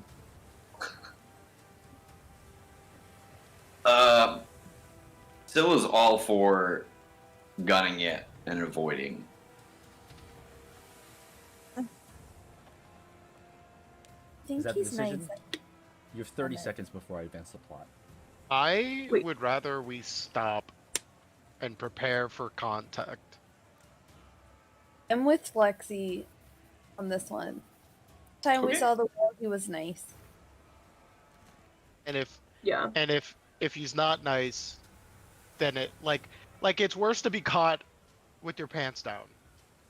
Didn't he like give us a whole ass therapy session last time? Yeah, fucker thinks he's better than us. Okay, I'm not convinced this is the same thing.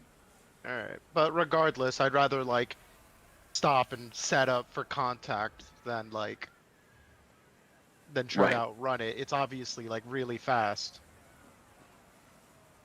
So I'm actually just gonna make that call, and I'm gonna say like, bring the sails back up and slow down. You do so. This crew springs into action. Barbaro acting as quartermaster, barking orders and getting people into action.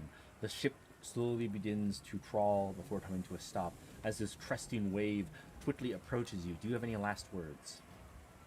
Last Um, I tell the crew to get. We have like harpoons and shit, right? Man the Mhm. harpoons. You have Yeah. a handful, yeah. Yeah, I tell the crew to man the defensive weapons, and then prepare for contact. Don't shoot until I say so. Surprise! Surprise! I would like to Wait. cast water breathing on some people, and I have up to 10 people I can choose. Is anyone not interested? I am I'm not. definitely going down there. I am not because I can swim. I can swim good. Demetrius is wasn't- also Good. I actually wasn't planning on swimming. I'm gonna walk. If no one's interested, then I probably will just save the spell slot. Swimming? No, water breathing. You will make landfall by the end of the day.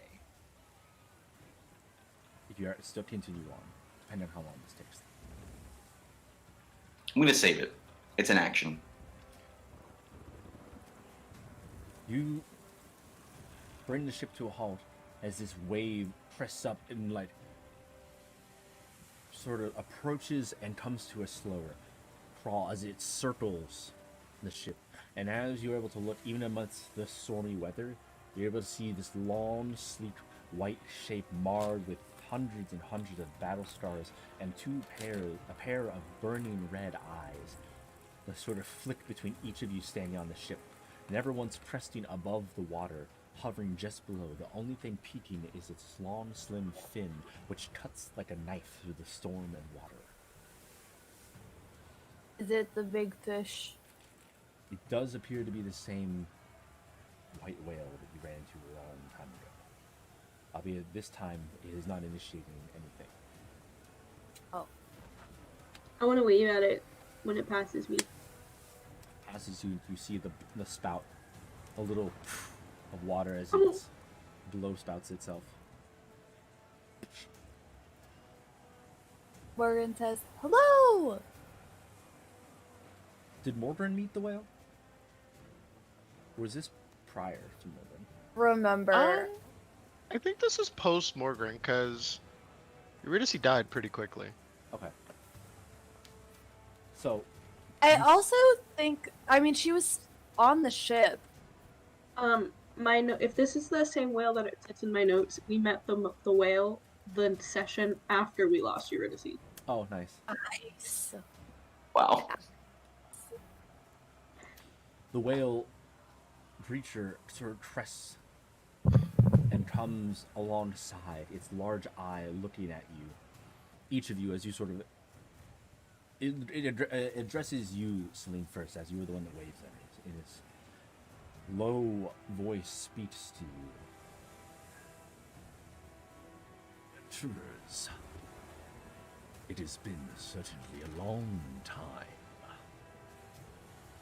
How fares your journey? It has been a long time. We've had some ups and downs. I'm not sure, like, net where we stand. I would say better off. That is well to hear. Have you had new troubles set upon you? Oh, Luke certainly. says at the back of the ship, "Who the fuck is what?"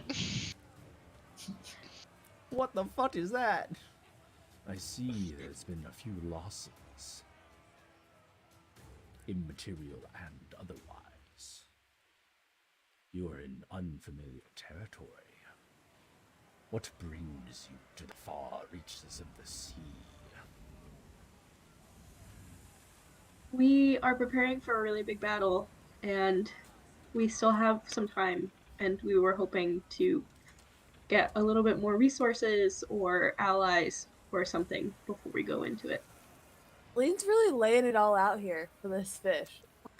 I like this whale. You speak of the end, the apocalypse, or something prior.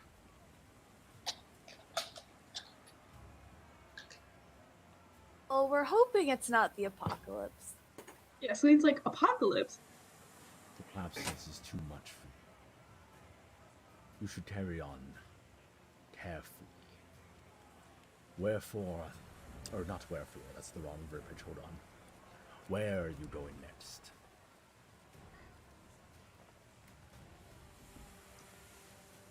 Can you tell us anything about the rock or the area of the rock? A vicious creature, driven by base instincts, much like a crow who collects shiny objects. This one has a penchant for ships and its treasures. Long has it hunted the seas, stealing all it can grabbest with its claws and talons before rending the flesh of man upon its beak.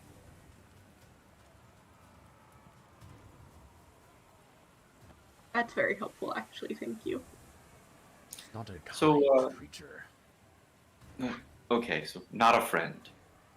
no more than you and I might be. That's really depressing, actually. Is the Morgan say that? Morgan was really excited about this bird. Syl turns to Morgan and says, "It is a giant bird. I don't know that we really expected much. There was maybe a far hope and a dream that this bird would be our friend." Got good vibes from it. It was a wing and a prayer. Ah, nice one. Hmm. Do you think we would benefit at all from visiting the island? Is there anything there that might help us? The bird preys in the cerulean gulf on traders and the like. Whatever it might have collected over the past 5 or so years. However, I do not concern myself terribly with what those of wing and talon do. That's fair. Underwater's more like your vibe. That's where you're at. Indeed, for many secrets lie buried beneath the mud and sand.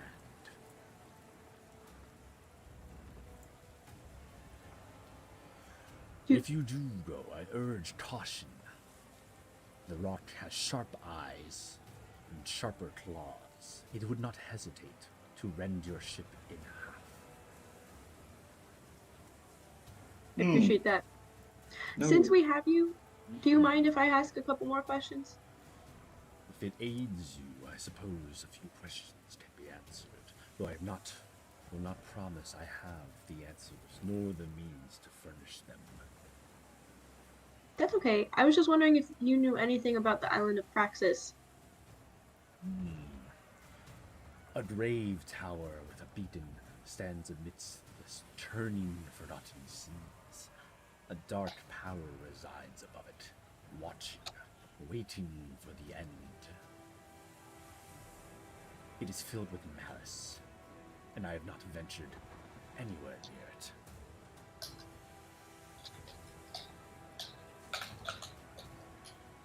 That's fair. Also, have you ever been to the Nether Sea?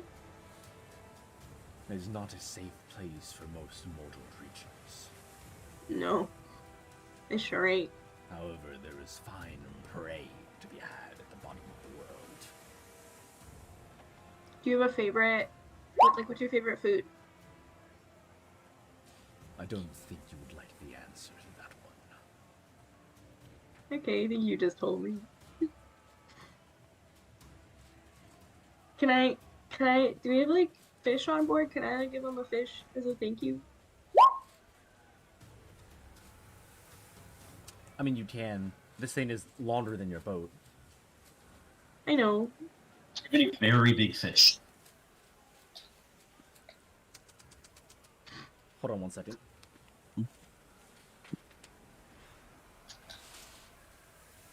We've been abandoned. What was that? Yeah, I definitely want to ask about. Or Arklander. Yeah, that guy. What are you asking? Well, he seems to be knowledgeable and intelligent, and not we. I owe I think it's the Fates, or Arklander's, like, death. But last we saw him, he was cast into the ocean and is immortal and seemingly at the bottom of the ocean. So, I guess what is the question you're asking? Because the wording is important. I don't want to mess this Okay. up. Have you seen him? Like, Have you seen this man with a crudely drawn picture of your Crudely drawn image. Have you seen a Medusa sinking quickly to the bottom of the ocean? he's Yeah. sunk to the bottom by now. She can't still be sinking. How deep is it? Yeah. It's been years. It's been years. Syl asks something along the lines of, well, actually, she says, you wouldn't have happened to swam past a Medusa walking along the ocean depths, have you? Fairly young, and she describes Eurydice. Roll me a d20. Okay, stand by. Just a flat d20. Yeah, Standing by. 18.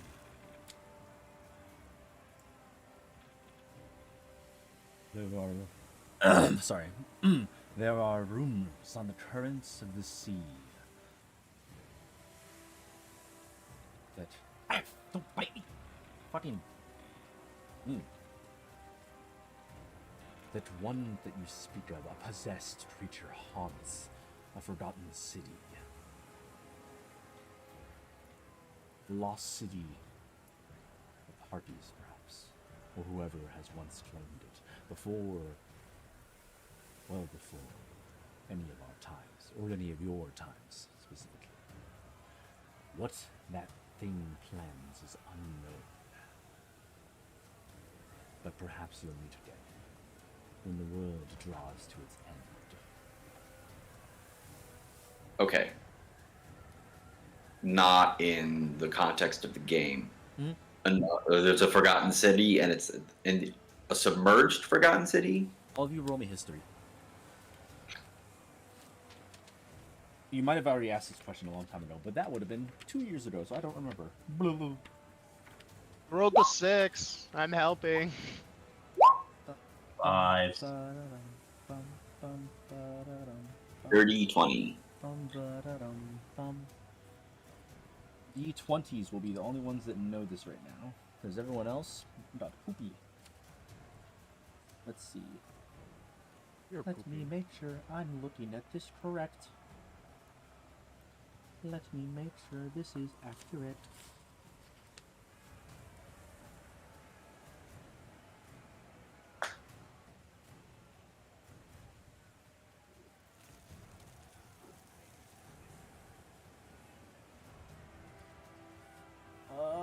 Okay.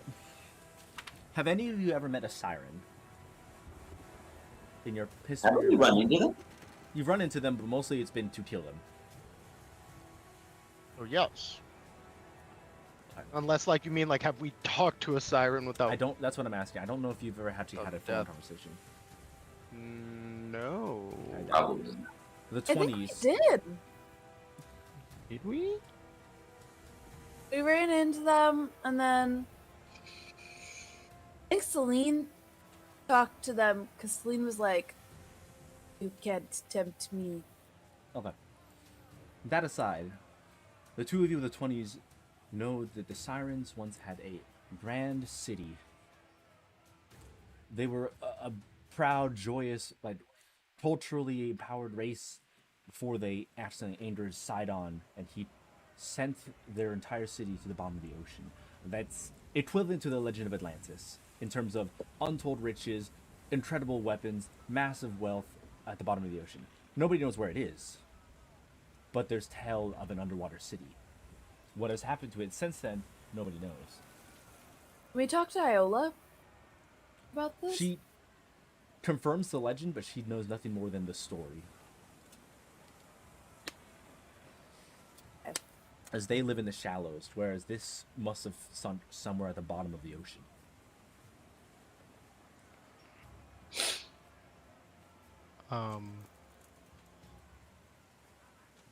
there any other- I have a thought. But I also just need a second to say that I recently saw Wakanda Forever, and I'm in love with Namor, and he was what made that movie for me. And now all I'm thinking is his underwater city. Nice. Essentially that. Except probably not as well kept after a couple thousand years. Sure. Gotcha. Abandoned. Keyword. To your knowledge. Nobody's Like a seen lost city. it. A lost city, yes. Yeah. Okay.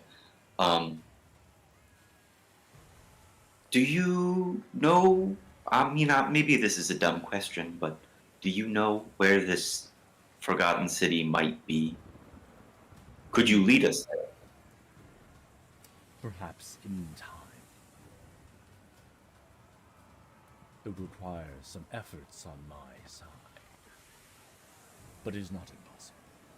But I do not think it is wise to delay your adventure further.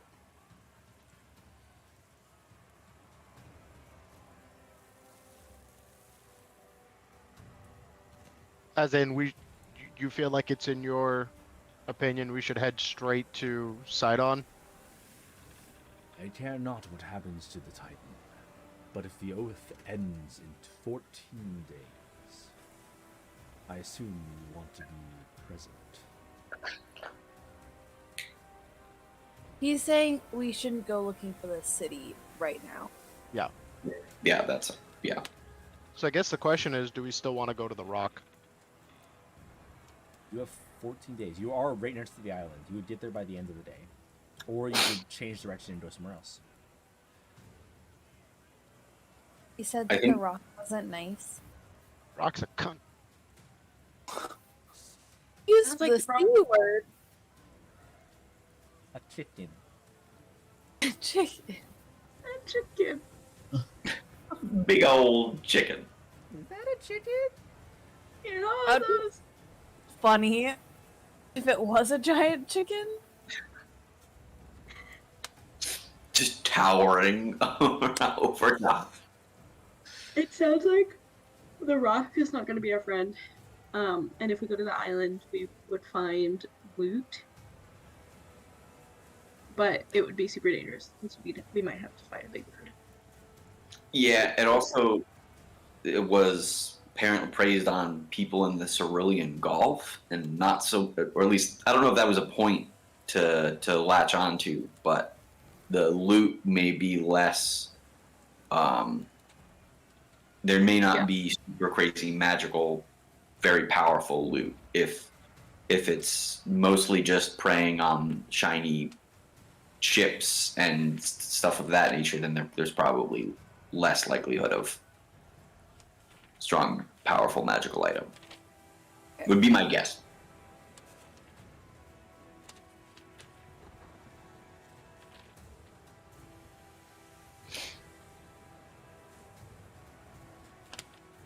I'll also be. What do your characters want to do? Out of character, Luth needs main quest so he can become a god and get his memory back and fix his whole life.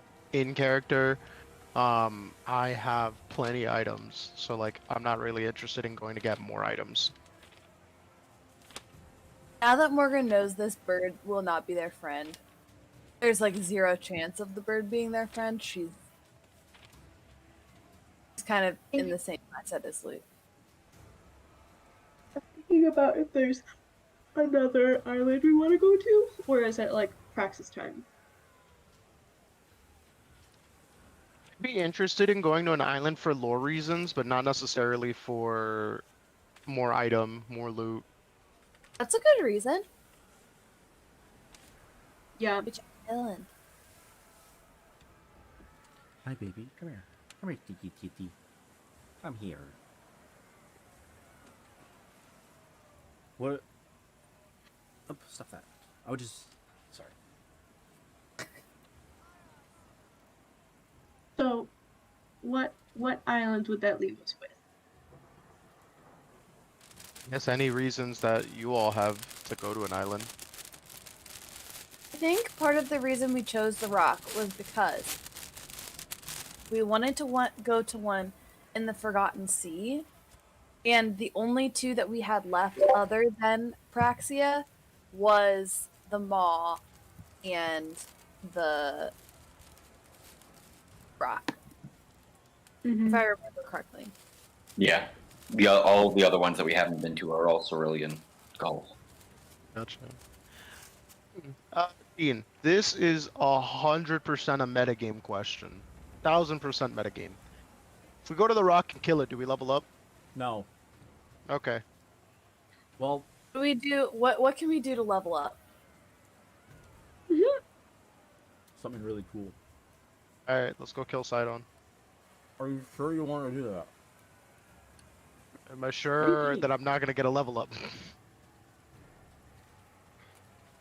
What if we tame the rock? We get a level up.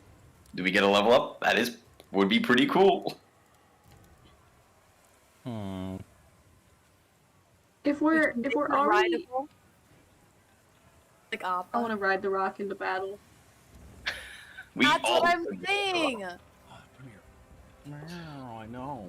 I gotta stop watching Lord of the Rings. It's up to you. You can also do the tower, and you will still have time after the tower. That's true. There are. The Sidon was at the tower. Oh. Yeah, I think Dean's saying we can fight Sidon, and then we still have time after we do It's that. not going to start the end of the times. He's going to be there. I might feel better if we just went and fought him now, and then not worry about how long it need. Yes, figure out what we still need to do afterwards. Yeah. Because there might be other, I don't know, there might be other prep or something that we want to do before the oath ends. That's true. Dean, are you prepared to run tower stuff? Always break. prepared. But I mean, It's day also, one. but no, but like also we're gonna like about to go to break, so he'd have. Yeah, if you want to do, if that's what you want to do, the 10-minute break is going to be enough to get me reverse started. Okay, that was really what I was trying to ask. I will explicitly tell you if I'm not ready, but this will happen if it's what you want. I'm down. I say let's do it. That's my vote. They'll come with. Okay. Dale, put down Destiny. Motion Sounds like carries. fuck you. Let's take a break. We'll come back to it. Let's say 1:15, and then we will go to the tower. I still need 3 days to get there, because you did spend 3 days going to another island and then turn around. So, conceptually, 1:15. Plot. Hello, Nugget. Nugget is so mad. Not having it. But she's just accepted it. Okay. He's See you actually in a bit.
Alan, What?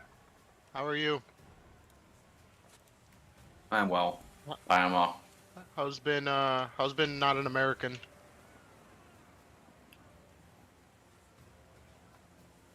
a lot easier than I thought it was gonna be. Good. Quite frankly. That makes me happy. Granted, a lot of things aren't really my responsibility, so to speak. Or I should say, that's not a good way of putting it. I've received assistance on pretty much everything. So, Like on like everything at work or everything in like getting yourself situated. and period. The situated, especially as well as work. So work has been fine, but like,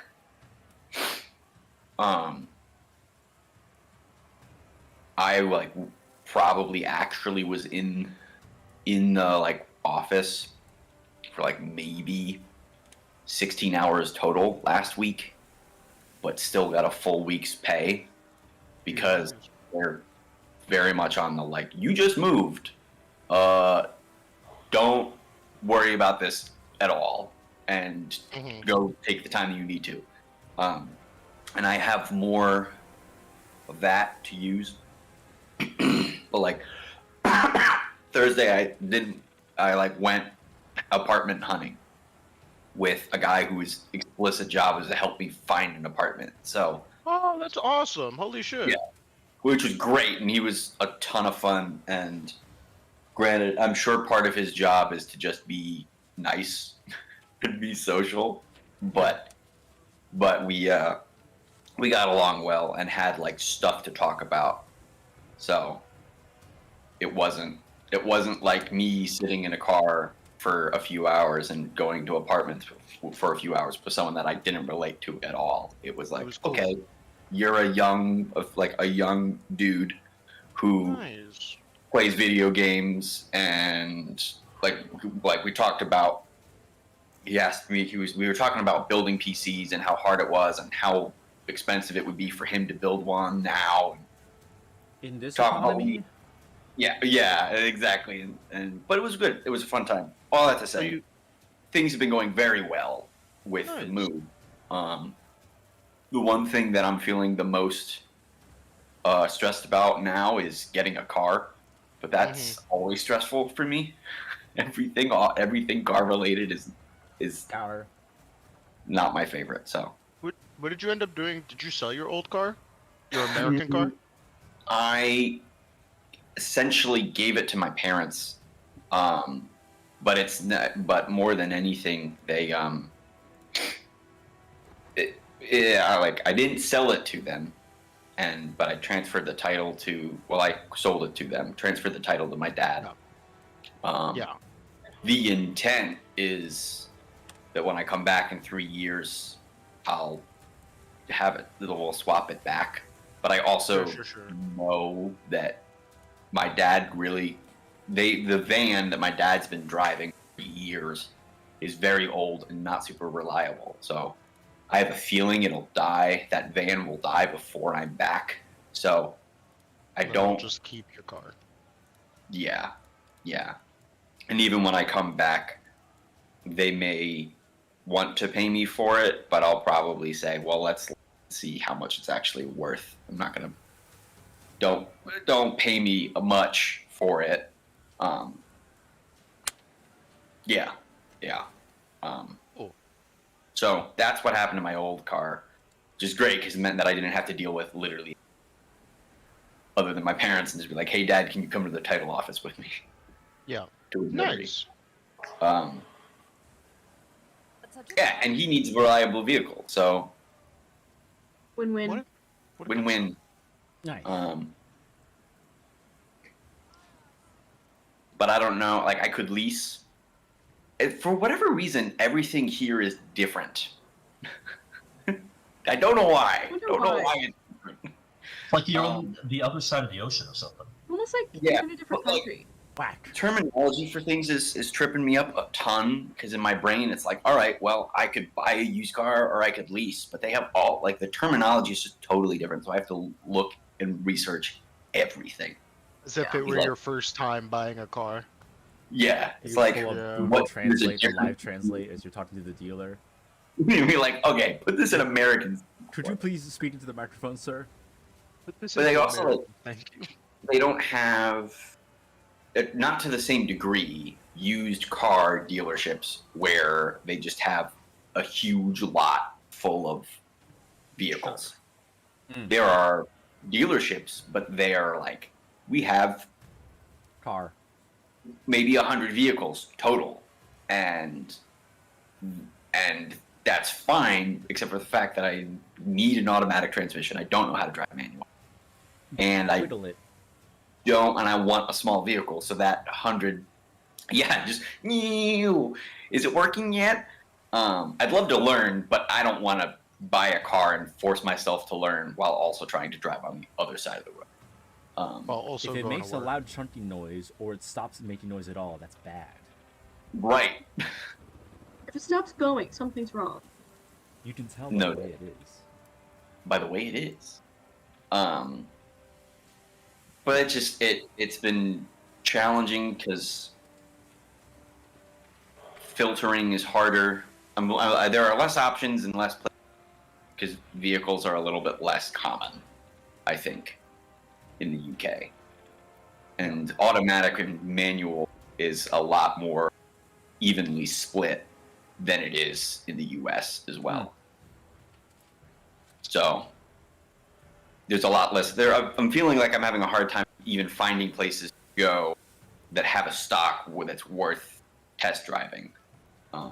Once I know the kind of vehicle I would like, or like the make or model or whatever, I think it'll be a little bit easier because I can hunt that down. But I would like to test drive a handful of vehicles, so that's causing frustration. I want to test drive a Mini Coupe because I've never driven one, and I think it'd be fun. I also don't want to. Coupe. I know he did not like it, but that And was he liked it, except when it died every week. Yeah. yeah. The maintenance on that was a nightmare. Mm-hmm. So I think glad. It'd be like luck, but also like it was pretty rough for him. Alan, I love hearing you talk about cars, but I think we were supposed to come back from break like 8 minutes ago. oh Yeah, well, Alan. sorry. Ladies and gentlemen, let's save the world or doom it. Yes. So, sorry to keep you on a short time. Is I Mal don't know- back? Yeah, she's around. Yes, I'm eating cucumbers. It's Oh, I excellent. just don't. You guys are turning the ship around and moving towards the Tower of Praxis. Is that right? Yes, Dad. Okay. There are a couple things that I need to forewarn you about. Well, actually, I'll do this in character through Cairo when we get there. However, are you expediting the trip or are you doing it at normal speed? Absolutely not. I'm going to take control of the story a little bit because there's a few things that have to happen. Yes. Okay. Thanks, Dad. The first day passes uneventfully. However, the air itself feels grim. Once you've notified the crew of the destination, a sort of hushed whisper falls over their sullen faces. This is the Tower of Praxis, a place of legend where Sidon, the king of storms, resides, the woe of every single mortal being to live on this plane. And you are going to his doorstep.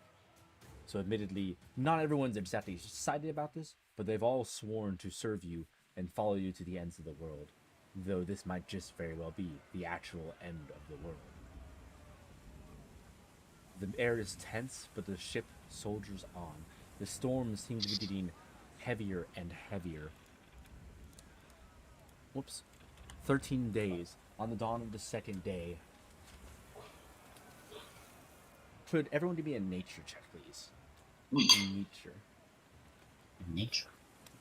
Neat.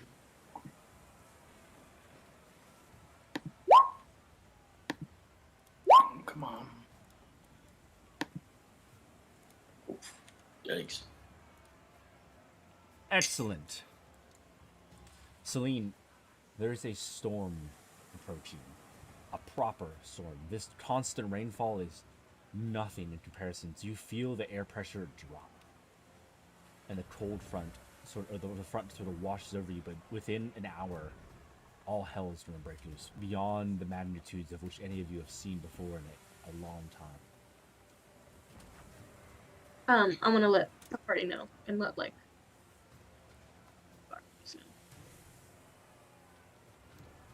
What? As you enact this, you see the horizon changes, and it seems to rise. A huge wave is approaching your ship. Your crew scrambles to prepare, but it soon becomes apparent that this wave is caused by something massive that moves beneath the water. This eclipses the whale. This is something that towers above you. It is a veritable wall of water. The wave towers above the ship, blotting out the sun, and the ship begins to ride up the swell. Are you going to do anything? Or is it just going to be fucking send? Barbaros has already told the crew. Everyone's bunkered down, tied down, things are secured. You prepped that much in advance, but this is a wall of water heading your way. Gotcha. Morgan is gonna put her cloak on. She's gonna flip it to the exterior for the AC bonus. Okay. The ship begins to climb. This monumental wave, and as it does, you see through the water a shadow of a gargantuan creature darkening the skies. It appears to be a titanic humanoid with dozens of writhing arms and heads, and whatever this giant may be, it seems to be unaware of your vessel. Eventually, your ship rides back down the waves, and the ocean calms, but you see this monstrous figure stride off. Unless you want to act on any of that, it passes. Do we have any idea who he is? I'll let you make your own judgments. What'd you say, Dean?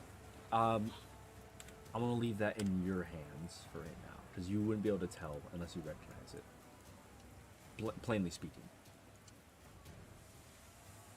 The day passes, and as the storm gets worse and worse, you feel that oppressive atmosphere starting to grate on the crew. Tensions become fraught and frayed.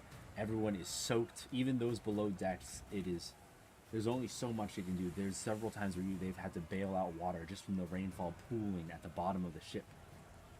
This storm is becoming intense. About halfway through the third day, there's two things you notice.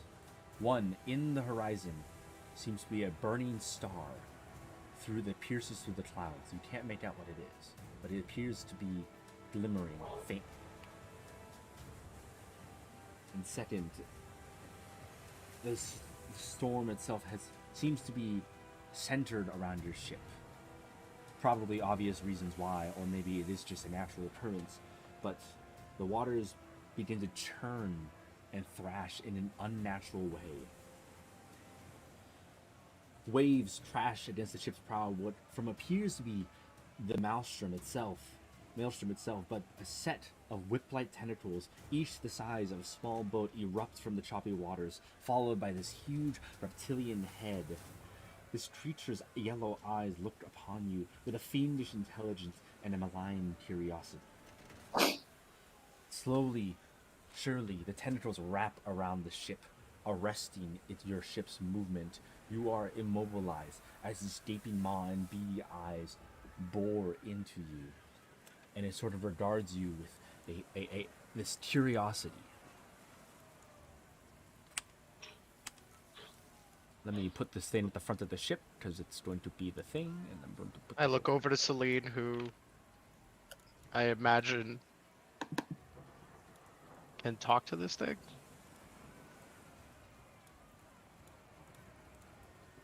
Let's put it. There you go. That's what it looks like.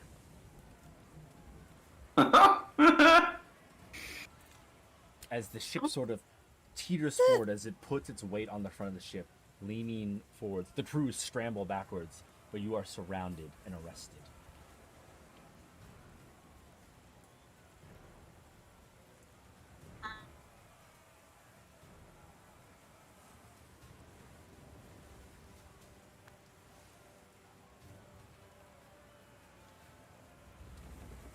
Would you like Hello? to make a decision? Oh, sorry. What'd you say? I said, hello. It does not respond. It sort of watches you. And it sort of looks you up and down.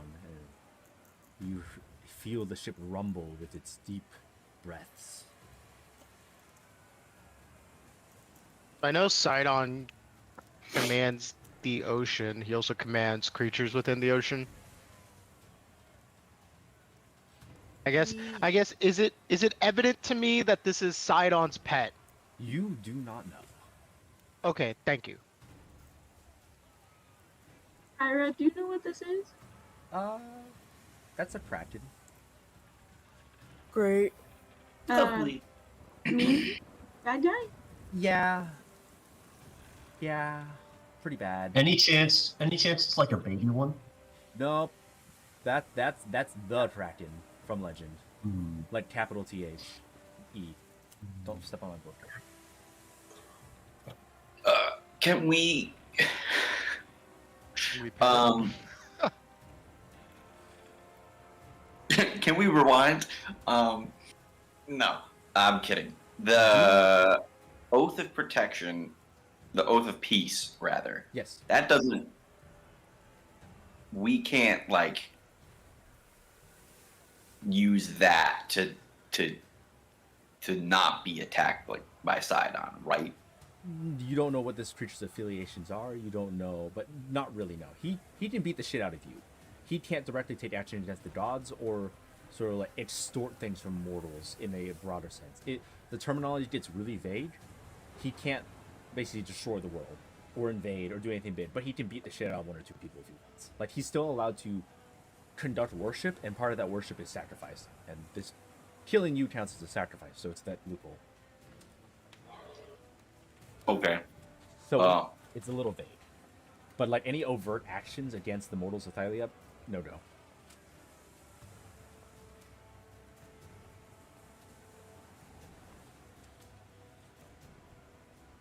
Can I try to get a sense of what it's gonna do to us? Roll insight. I think it's gonna eat us. Insider nature? Can I do nature? You can do nature.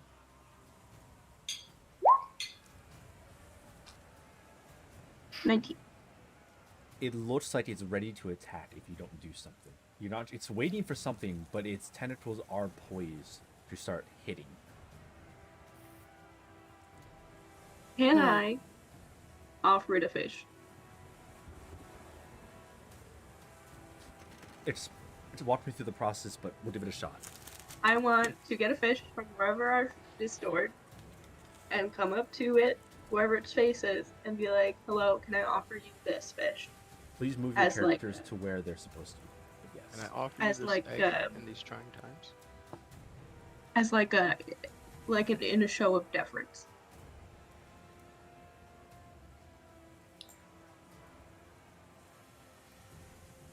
Where am I? Can we move Bullbug up to be? You should have control over Bullbug. There we go. Okay. So is that what we're doing? You offer this fish, and its eyes look at you. And its teeth, this giant maw filled and lined with teeth sort of cracks open as if to bite, and then it peels into a wicked smile. A paltry offering for one, but I admire your spunk, child. Spunk? An interesting choice. You have something else, perhaps? Something a bit more alive?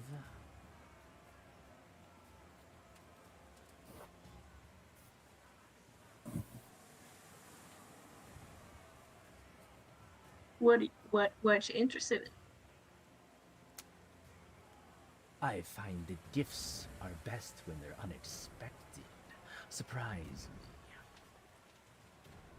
I get it. I love surprises. This I is look a around. I look around at the party. I'm like, somebody think something. this is a ship. Are there rats on the ship? Can we give him a rat? I can't I hear think you. it's pretty clear that the scope of this thing doesn't want a couple rats. It wants a couple ships. That's Or at least, fair. at least a couple crew. No. We can always give him a Luth. Give him a what? Luth. You can cut your way out from the inside. That's the hope. I've done it once. This creature is magnitudes stronger than mine. This is an ancient monstrosity. There's a first time for everything. And Kyra sort of like elbows you Celine, and he's like, do you think this one used to be worshipped as a god? Whether or not he has that spark is up for debate, but I think an offering might be the safest thing to do, unless you have some tricks up your sleeve. Because this is going to go very bad very fast. Hey, oh, I haven't. Thinking. Brain. Let's have nothing that's alive. We don't have livestock on the ship. Can Not at this I? point. You haven't restocked anything of the sort. Can I reach into my infinite cube of space and time and pull out the largest alive fish that I could possibly pull out with my hands? A full great white. Name your offering.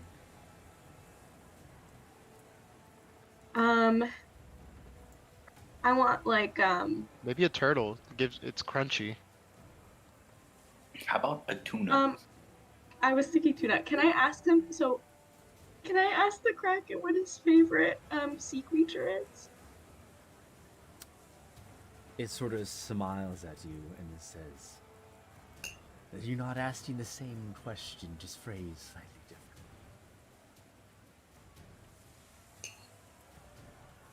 This, I'm going to admit, is becoming a bit of a bore. Perhaps I shall choose.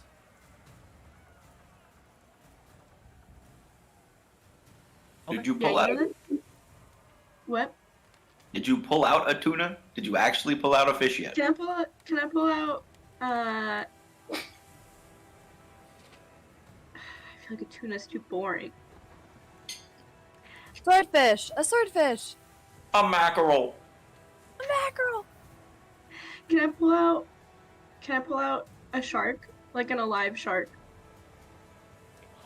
I'm going to need you to make a strength check to lift. Someone look up how much an adult great white weighs.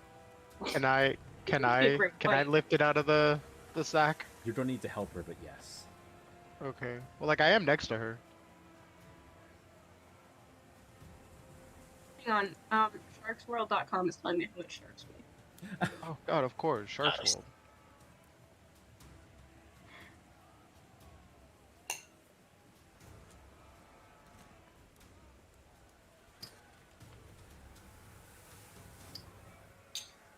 Wait, this is just a little fun fact. The largest weight of a whale shark ever registered, 47,000 pounds. Holy Oh my god. What the fuck? It says male bull sharks weigh around 200 pounds. Maybe with Lexi's help, we can like pull out a little bull shark. You could. That would work. Is that what you do? Yes. So I want to like we can pull it out, and I kind of want to like maybe kneel, do a little bow, like present. I know he's small, and I know you have great size and importance, and I respect your strength. But my strength only allows me to bring out this shark. I hope you will accept him. A choice gift. Yet I find your lack of reverence, rather displeasing. There's ritual, there is substance, and yet you've forgotten all of it. Let me remind you, mortals. Would you kindly roll for initiative? It's not my fault. You It's not did my try. fault. His way of telling us how to worship him is to kill us? That ain't right. You got a 10. Let's go. Ain't right. Where did I put Kyra? She's back here somewhere. She's vibing. Oh, I know exactly how this is going to go. Thank you for giving me a good idea. Did he take the star? What'd you say? Where's Bullbug? Bullbug is here. I got him. I found him. We haven't rolled a Nora, right? I'll roll her. Oh, I can do Sierra. Nice, Anyone else who Bullbug. Damn it, Nora. Go off. That's 3 20s.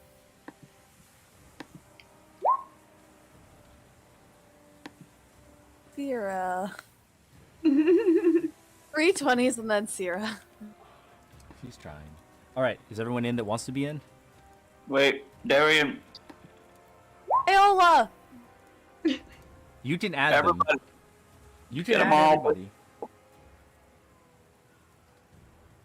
I...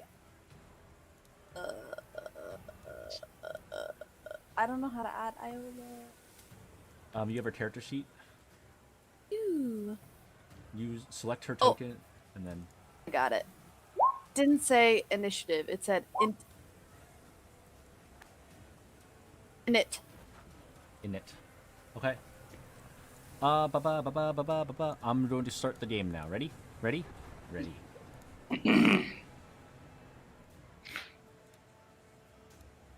This might work.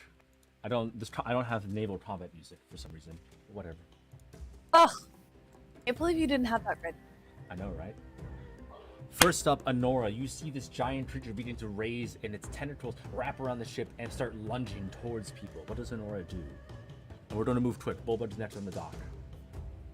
Noted. Anora, so are the tentacles coming up on other sides of the ship at all? Yes. Like, is it okay? So the token doesn't give a good example, but basically imagine this thing has the front half of the ship ensorcelled, and it looks like it can reach all the way if it wants to. All the way throughout the ship. Yes. Anora wants to protect Demetrius. She, I guess, is just gonna hold her. She's gonna ready an action into like stab at any tentacles that try to hit Demetrius. Can she Okay. also move with him? Is that? She didn't drag him. No, Or like if, I like- want, like if he moves somewhere, I want her to move with him. I'll say yes. So what you can do is you can delay her turn to Demetrius' turn. She'll be permanently at that initiative, but she'll be able to take her turn with him. Sounds perfect. All right, you can just set her back then. Mhm. Bulbud, what are you doing?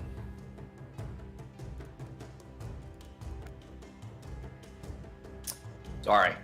Bullbug's gonna get as close as. I gotta measure. I don't know what his running distance is. That's pretty far though, so I'm gonna guess that he can't make it in time.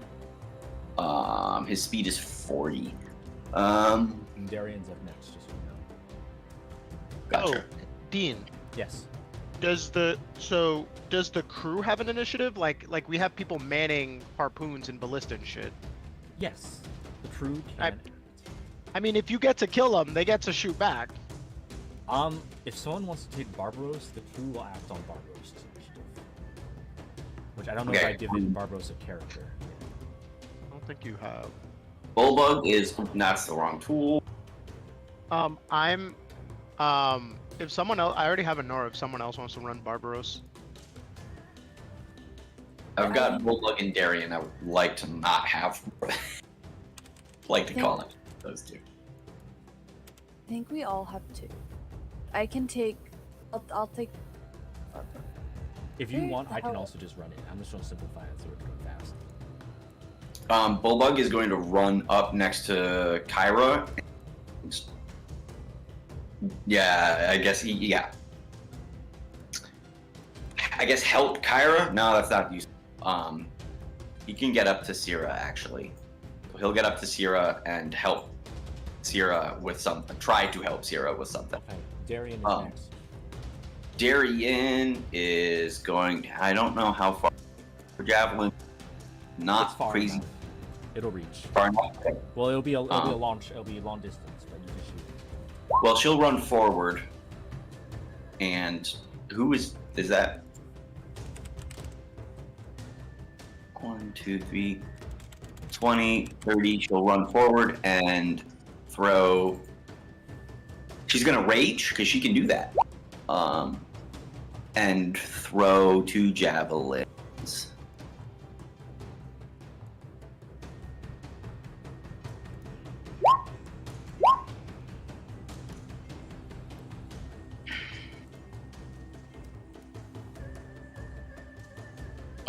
And I can't see the bottom one for some reason, but it's a 7 and Both miss, something. unfortunately. Next. Okay. Phosphorus is going to fly around the ship and try to help the crew if they need to move ballista bolts or adjust sails or whatnot to keep the boat from capsizing. Phosphorus is going to try to assist with that. Okay, we'll leave that as a reaction for later then. Next, Iola. Oh, that's me.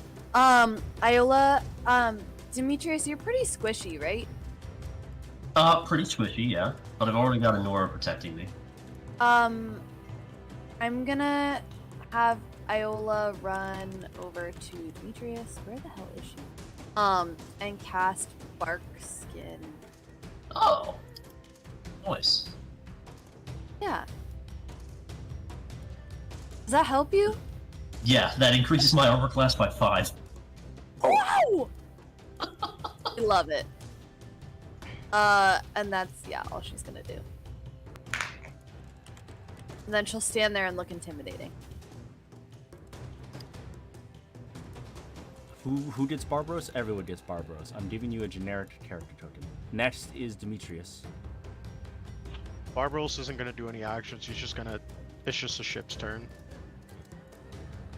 Okay, I am going to try a thing.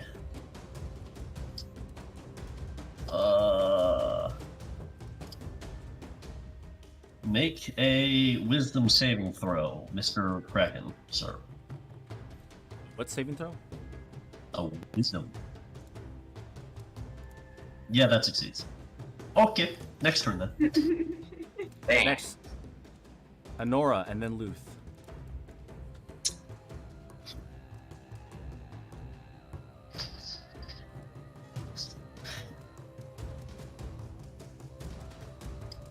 You're muted. Honora's just gonna sit and stab a tentacle that comes for Demetrius. She's gonna just ready her action. Alright, Luth. Also, why does she have plus 20 HP? Might have been the temporary, and you can mix that. Okay. Yeah. Cool. 54. Or 74, whatever. Great. And then, Luthicus will... Oh yeah, because Luth has plus 20 HP. Okay. That was from when I casted Aid on a whole bunch of Gotcha. people. That's right. Here's a sheet. Luthicus is going to look at the Kraken, and he's going to... Oh God, if he was still Luth, he would have such cool lines right now. He's just gonna rage, and he's gonna swing with Axe of Xander. Okay. It's not true. Rage. To Xander's bonuses. I don't think. And then he's also gonna recklessly attack. Yep. A Great Weapon Master. We're just going for damage. Yep. 21. Hits. 16. Misses. So that's 13 plus 8, It 21. is a Titan. It is classified as a Titan, so you can add that. Nice. 13 plus 8 is 21, plus 5, 26 damage. 26 total damage. Mm-hmm. Okay. And that's the end of my turn. Next, Mordrin, and then Steros is on deck. Morgan's gonna use her staff to cast Spirit Guardians. This thing needs to make a wisdom saving throw. It's not the saving throw. This is the saving throw. 13, which I think it fails. What is it against? Your save, wisdom save, which should be 8 plus your proficiency modifier plus your wisdom modifier. 8 plus my proficiency.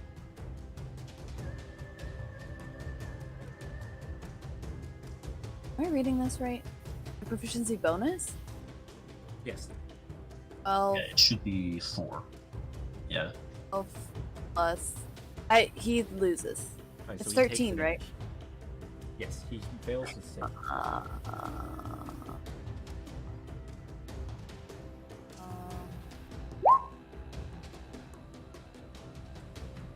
Yeah. So he takes, Takes 15. 15. What kind of damage? Radiant! Alright, goes through. You hear this echoing laughter. Now you realizing it's not out loud, but in your head. Saros, and then the Kraken's going to take his turn.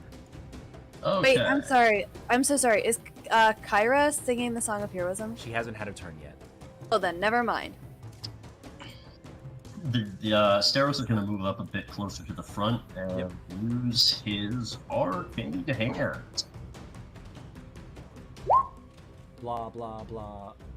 He's going to punch, I assume? X.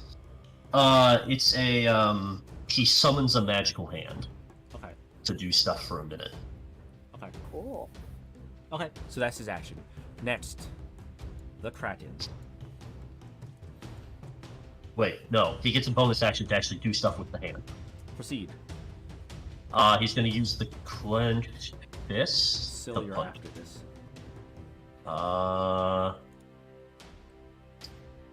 Does 23 hit? Hell Yes, yeah. that hits. Please roll your damage. And what type of damage is it? It is, force damage. 26 damage. How much damage? I haven't rolled yet. Not great. Oh my god, that's so sad. Oof. 2 ones The Kraken. and a 2! Quite ooh. The Kraken heaves itself onto the deck of the ship, onto the prow, and this thundering voice in your head resounds. It screams out, "Why are you here, trespassers, monsters? State your case!" And the sky crackles. I need Luth, Celine, and Kyra to make a dexterity saving throw. DC 23. Dex. Failed. 18. And then I need this roll for Kyra real quick. You take 22 points of lightning damage as the storm strikes you. Dexterity saving throw. Can I- Fits. Is it possible? Can I, like, use a reaction to push Celine out of the way? Roll dexterity save. 'Cause you're right next to her, right? I'm over here. I'm like 10 feet away. If you do, you're both going to take half instead. It's fine. Okay. You both take 11 points of lightning damage. Kyra passes, she takes 11.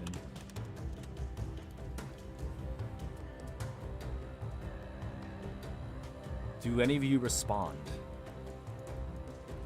Can you ask a It's why are you here? Syl, it's your turn. Celine, you're on deck.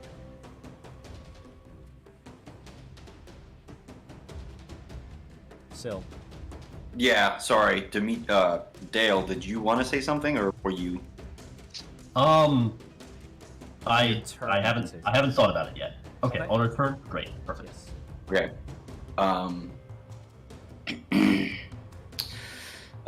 So I don't think Syl's gonna say anything. I think she's all in. She whistles for Marcos to fly, kind of around.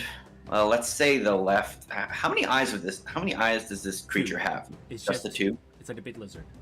Okay, she's gonna whistle for Marcos to fly, get close. Actually, what's his fly speed? He may not be able to get there. His fly speed is 80. Started next to. I think we might be close enough. Yes. Okay. Cool. So gonna send Marcos to fly. Oh wow. Yep. He's tucked behind. I'm not gonna. For all intents and purposes, he's flying kind of around and making a circle around the leftmost eye. To help Syl take some shots at his base, vulnerable, and Bink. Those Bink. both, the first two hit. Okay. The first two? Are you rolling with advantage for any of these? Because the help only gives you advantage on the first. Oh. Well, I mean, realistically, it probably would be for the first one and not for the second. Okay, so the I first two hit. Oh, I'm sorry, no, the first one. I misread. The first one hits, the second one misses. Okay. Whoa. Well, I've got a thing that. Elven accuracy. Reroll one of the dice once. I'm gonna reroll that damage because I rolled a 1. Yep. Is this your bow? Your magic bow? No, this is Elven accuracy. It's just a No, is feature. this your bow? Are you using? Oh, yes, it's the clockwork bow. Thank you. You deal a total of 14 damage. Moving on, Celine. Before Celine takes his turn, the Kraken's going to use one of his tentacles and it's going to hit you, Syl. As it 22 whaps you. Okay. You are now grappled. Reminder: if AC matches, That's a hit. it's still a hit. Yes. Okay. Cool. I'm grappled then. You are grappled. Celine, is your turn. Yeah. She's Syra's gonna on respond. She's gonna be like, I made an offering to you, tried to have a conversation, tried to show you some reverence, and you responded by attacking us. So, fuck off. Okay. She's gonna start with a bonus action, casting a spirit bomb. She's gonna do a bear spirit. Okay. I can make a circle. I think it's 30 feet. You should also be able to drop the totem on there, which I think is in there somewhere. Yeah, I was looking for the totem. I'll find it. cannot You carry find on. it. I want it to be like at the front of the ship, so everyone who's like super close gets temp HP of 5 plus your druid level. 16 temp.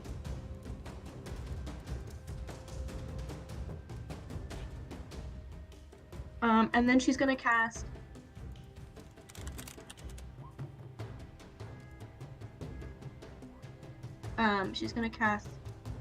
Maelstrom Maelstrom. on the boy.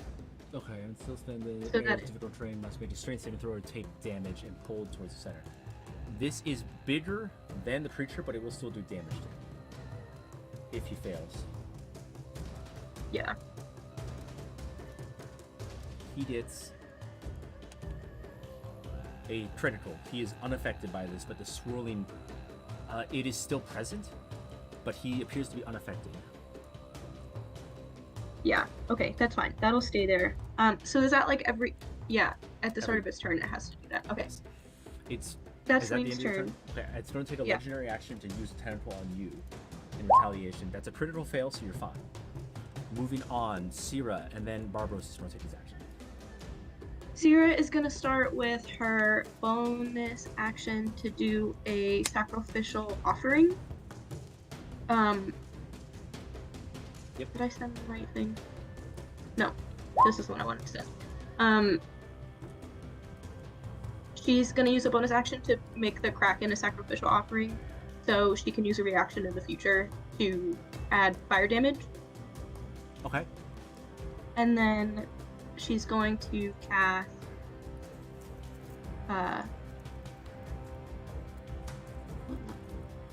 she's gonna cast Blight. Okay, so it's going to be a con save from him.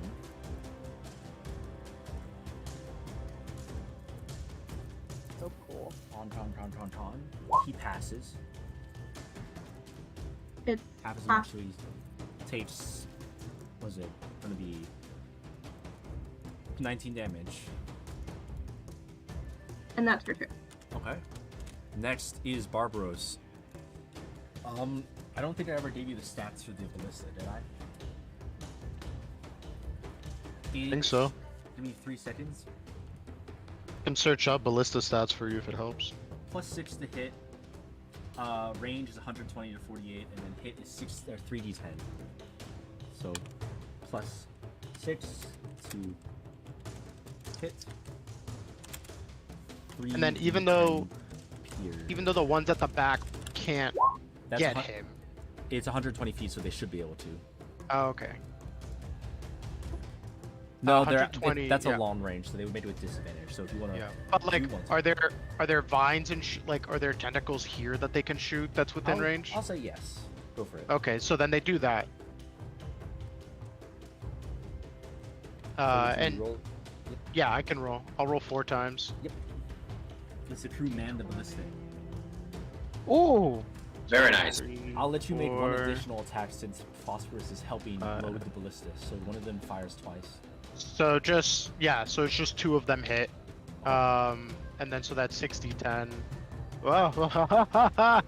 D610. That's A little different. Hold on. 6 Kraken explodes.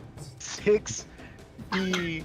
It's actually 9 because one of them's a crit, so 9d10. Yep. 51 damage.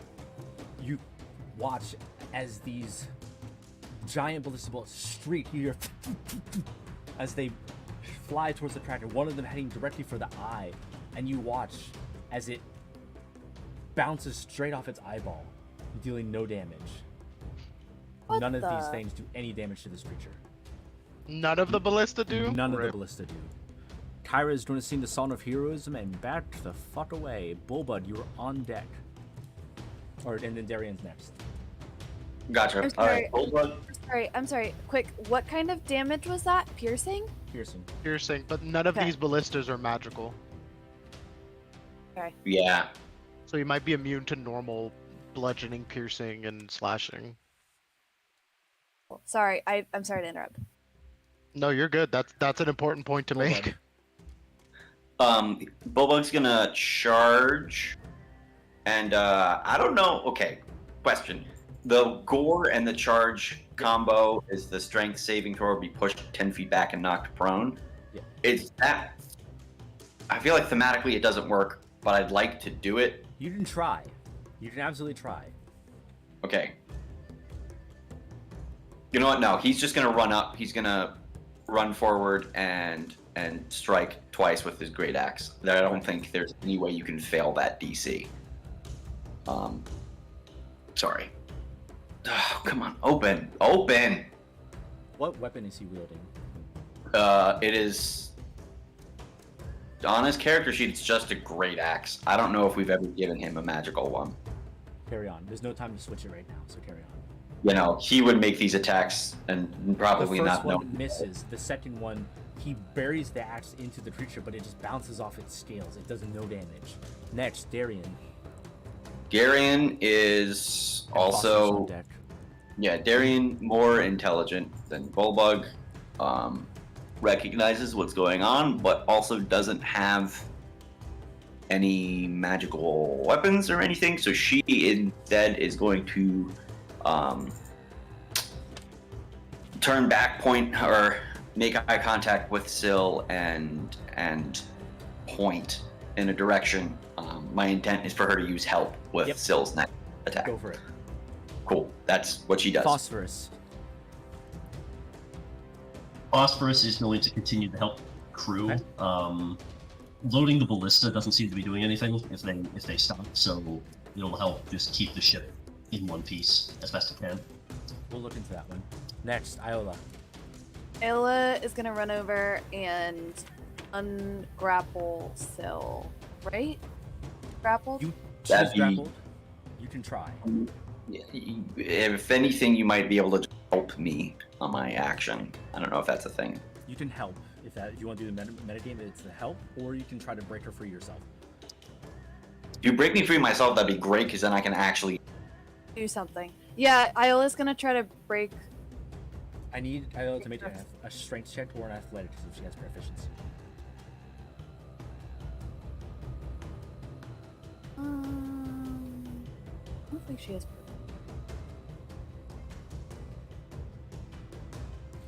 She is unable to. This thing is wrapped around Syl tight.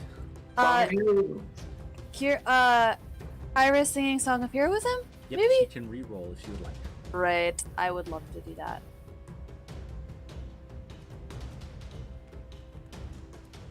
Still unable to, even despite her fucking best efforts, this teenage girl is unable to wrestle the giant monster.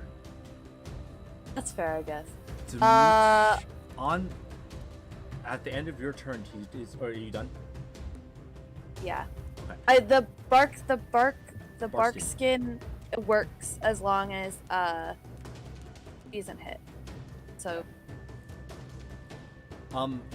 Iola, the last legendary action, she's going to take a 25 as she is wrapped by a tentacle. I assuming that's hits. yeah. Okay. She takes 16 bludgeoning damage and is now grappled. I actually don't know how Who much is this? she has. No, she's still up. I don't know how to make that. A way to edit, like, right on her character sheet, is there? I'm gonna. What's her max health? 27. 27. I'm just gonna add it to the token, and that way you're gonna have to just edit the token directly because you can't really do that with them. She has 11 health right now. Demetrius, and then Honora's on deck. Okay, Demetrius is going to walk towards the front of the boat a few steps. Yep. Just use my movement first. And battle is very loud. I need a second. Okay. You cast Moment to Think. Turn ends his turn. When your turn ends, you. Yep. Okay. You can use so. Okay. With the ship frozen around me, I'm going to reach back into my head and try to remember.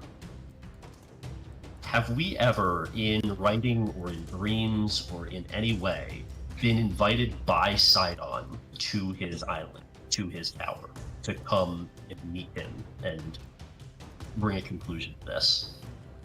You have never been formally invited. Not that you remember. Okay.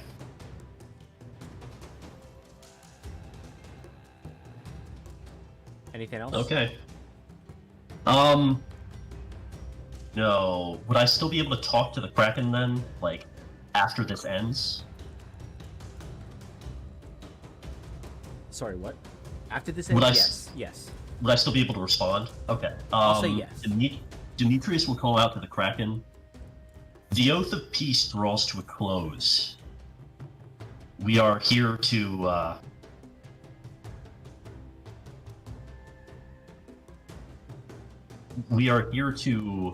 seal its conclusion with Sidon. That is our purpose for being here. Is that so? An ally, perhaps? An ally? Are you seeking? We'll get back to you on your next turn. 'Cause that's Okay. more than 6. Unless you want to think of your answer. Honora, you all hear this in your head. So you can enact upon it as you will. Sorry, Honora. Dean cut out for me a little bit. What did he say? He said... What? Oh, fuck, what did he say? Sidon, an ally, perhaps. I'm gonna move on. It's Honora's turn. What would you like to do?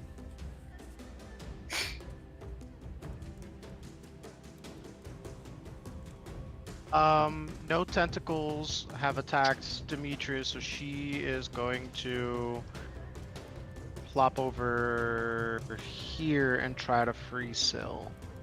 Roll strength. Or athletics. Athletics. You manage to wrest Syl from the grasp of this tentacle. And then she still has 5 feet of movement, so she's gonna place herself here. Okay. And that's all she can do. Okay, Luth, you're up. Luth will swing. Okay. Same exact, recklessly, whatever. So that's 1. That's 2. I'll re-roll the first one. So 15 and 19. The 19 hits. 13, 27. Oh my god. 13 plus 14 is 27, plus 14 is 41 damage. 41 damage. Okay. Yeah. Next. Sierra wants to use your reaction to add fire damage to that. You do so. That's another 1d6 damage. Please roll. 5 damage. Next. 46. Nice. Morgrin, it is your turn. I'm going to oh no. It's not on my turn, it's on that thing's turn. I'm gonna hit it. Proceed.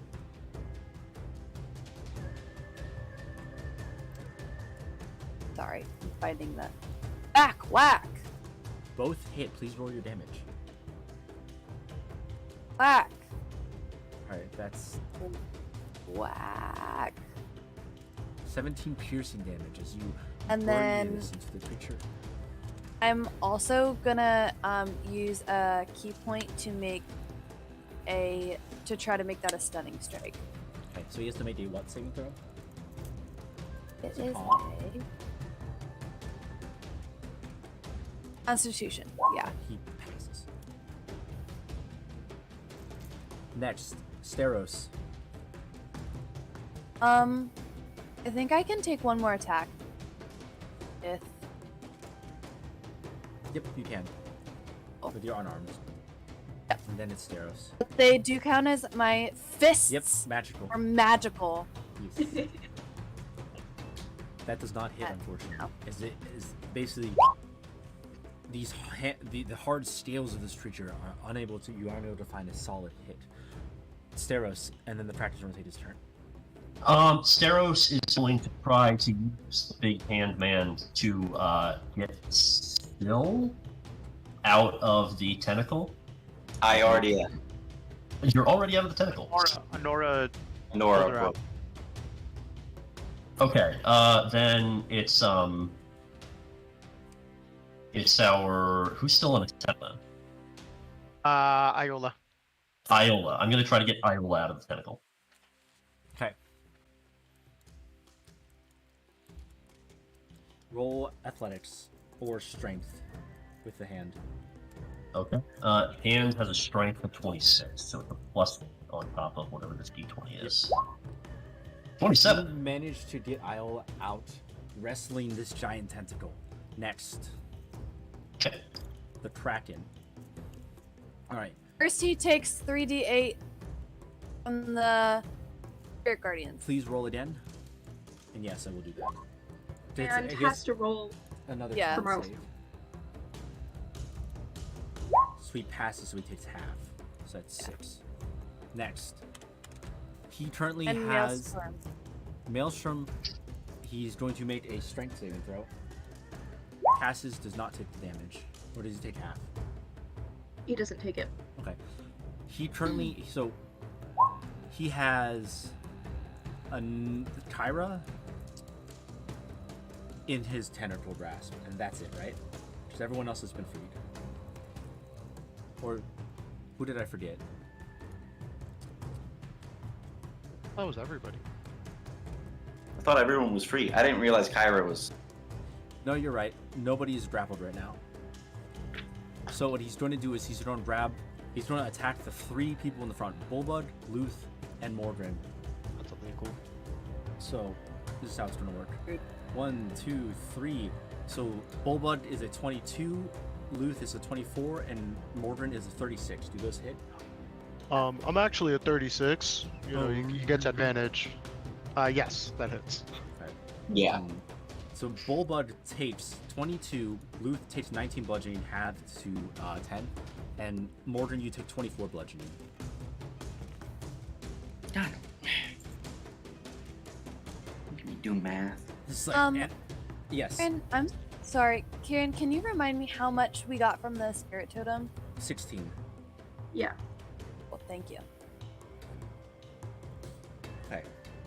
As this thing picks the 3 of you up, it's the Kraken you hear in your mind is like, What side are you on? Are you monsters like me? And I just asked, why are you here? Immediately after its turn ends, it's going to use all 3 of its legendary actions to throw the 3 of you. I'm going to roll a d6 for each of you, which is going to decide your direction, because it's so fun. So, Bullbud is chucked straight into the air, about 60 feet up. So Bullbud is going to take about 8d6 bludgeoning damage as he slams face first into the deck of the ship. Okay. Okay. Is he in the totem?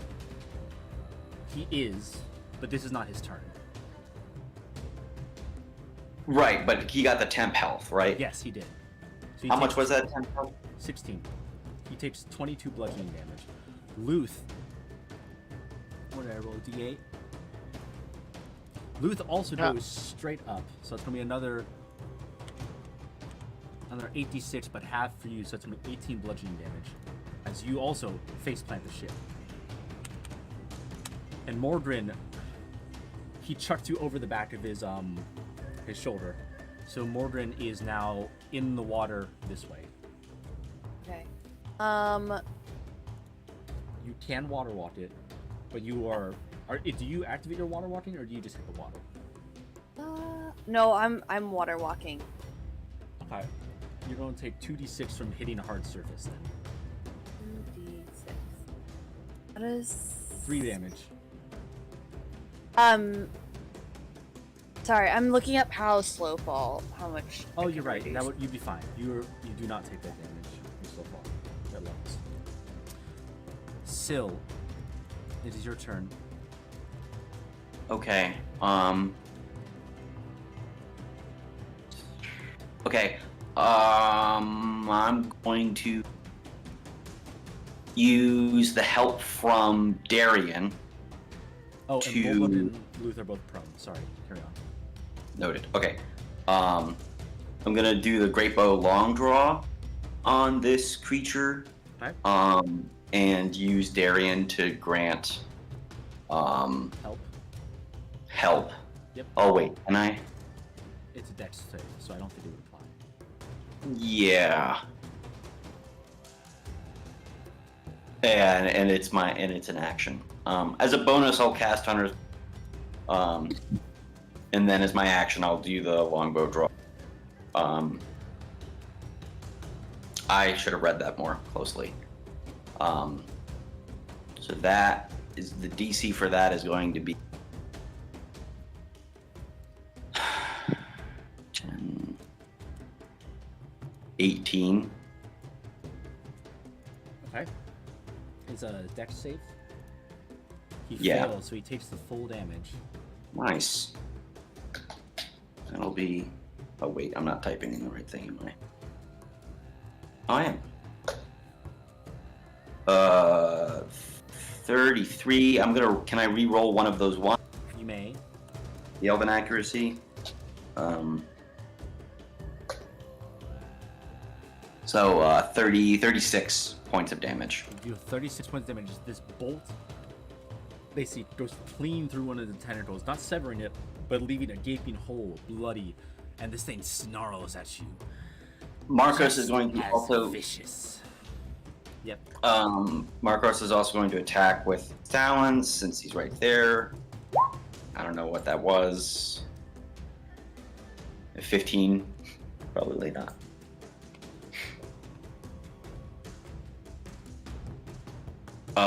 And while Marcos is attacking, so we'll say,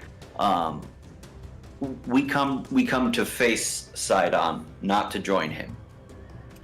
Are you sure you want to do that? Dude.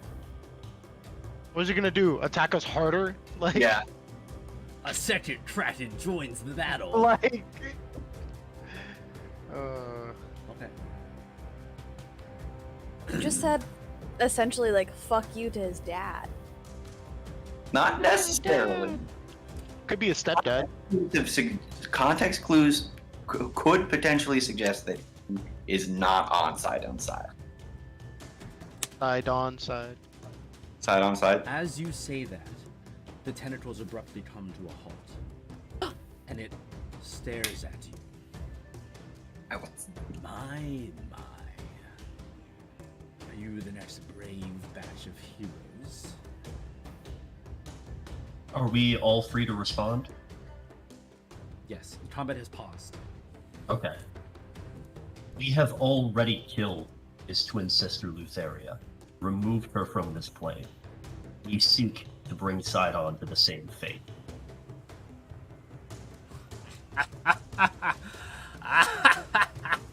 This is wonderful. Really, I'm pleased. Chuffed, one might say. I wish you the best. You're going to need it. And with that, it unwraps the ship and slinks back into the depth, never once letting its yellow eyes off of you, Sil.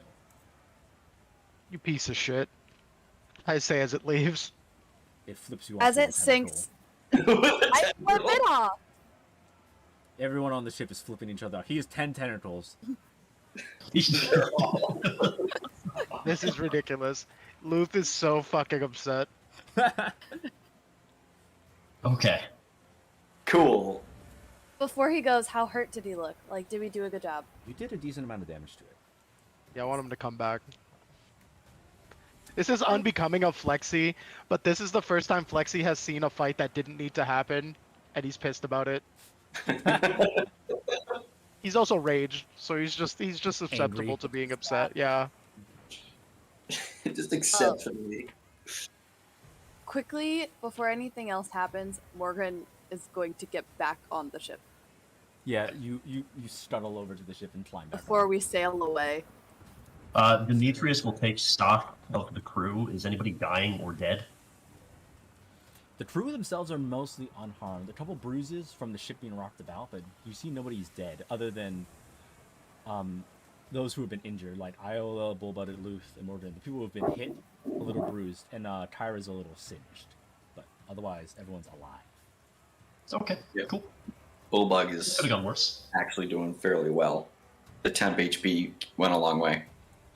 Morgan is also fine.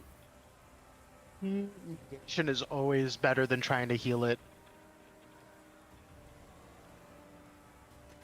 Okay. Celine, are you okay? Go Yeah, ahead, I'm fine. I'm gonna go As take a nap The before we ship, get to this tower now. you. Speaking of, after these days of sailing through the far reaches of the ocean, you feel the storm rocking your ship. A thick fog begins to obscure the sea around you, and the wreckage of broken ships drifts past your prow, and you begin to wonder whether you or not will share the fate of these unfortunate crews. Eventually, you notice a beam of light, which seems to sweep the surrounding seas from an immense height. Massive rocks emerge from the fog, the foundations of a gargantuan stone tower.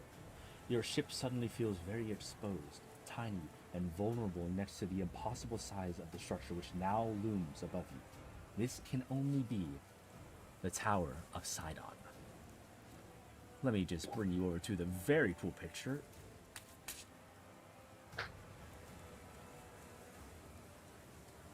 You also Oh wow, Lame. quite tall. Just immediate lame. This shit sucks. fuck you. This massive stone Why does he have a tower- basement? What is he keeping in the? Why do you need a basement? Why does he Look. have a freezer? He's got like a stair. He's got like a stair stepping machine that just doesn't fit like anywhere in the spare rooms anymore. He had to like It's stuff a that full in there. one. The Iron Paradise. This massive stone tower must be at least 1,500 feet tall. There's a large stone dock on the south side of the tower, which appears to be incredibly ancient, possibly thousands of years old. Morgan, you are easily able to identify it due to your stone hunting. It's old as fuck.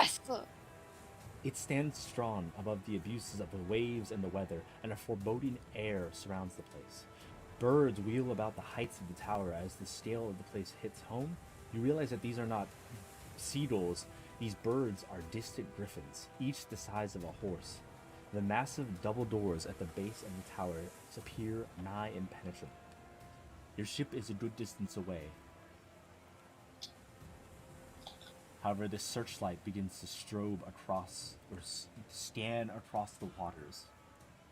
With your ship so impossibly small, you seem to be hidden amidst the wrecks of ship, but you come face to face with the tower.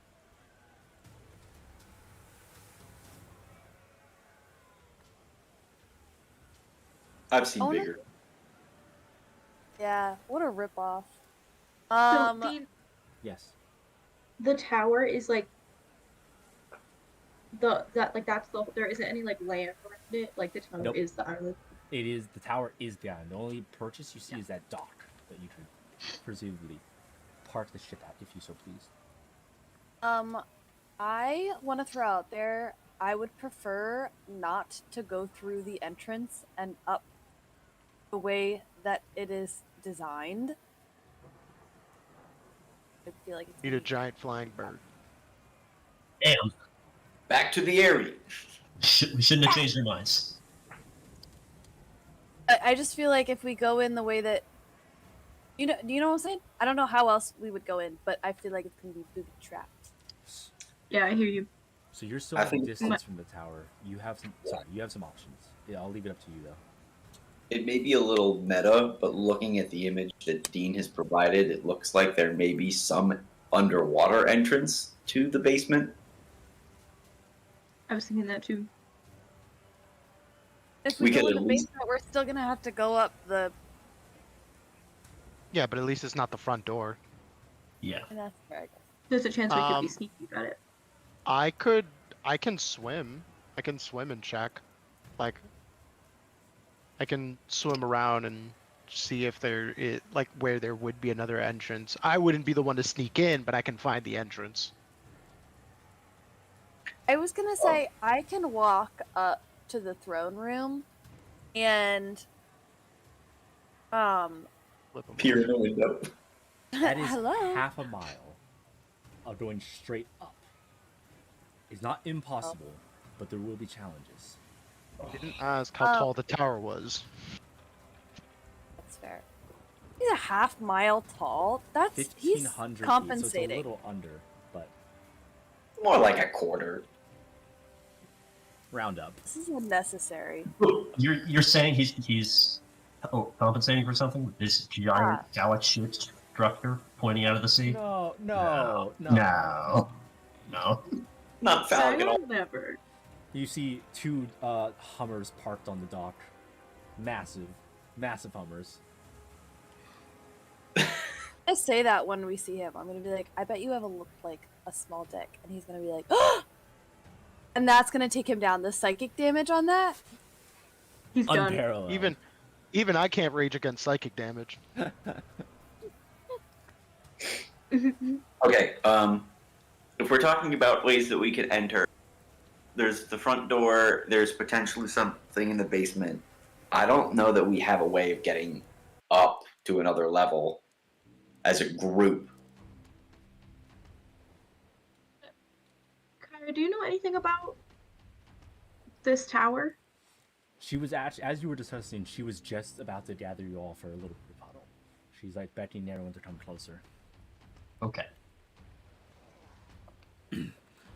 As you all sort of huddle, she speaks to the group and the crew as a whole, and she says, "This is Sidon's home, his resting place, his fortress. He's gathered armies here, he consolidates his power, and he schemes and he plots to take over the world. There is no mean feat to enter this tower when we're not invited. And I can promise you that we are not invited based on recent events. No doubt he's furious about the loss of his sister. However, this tower is massive. There is no telling how many people or creatures or monsters live within. You could assault the doors by force, but there's a very chance that you're going to have to fight a legit, and I mean this literally, an army's worth to get up to the top tower. It's not impossible, not for heroes, but I urge you caution if you're trying to take down a god. As for the tower itself, I've never been here, but Luth, you've had the right idea. There seems to be some sort of passageway underneath that bears merit. You could approach the docks, but they will see you immediately and more or less recognize this ship because it is immediate. You could fly up or go up the tower itself. However, that's a long way up, and we can't exactly tell what is up there. If she points out several ballista, large ballista designed to be manned by giants and guidons on the dock, guarding it. There's two things to know. Well, obviously, Sidon is somewhere in that tower. And second, his army is probably very close by, the Armada, the fleet. If you do go in there and you raise hell, there's a very good chance everyone else in the tower is going to know. I just want to know what the plan is, so we can go in properly and safely.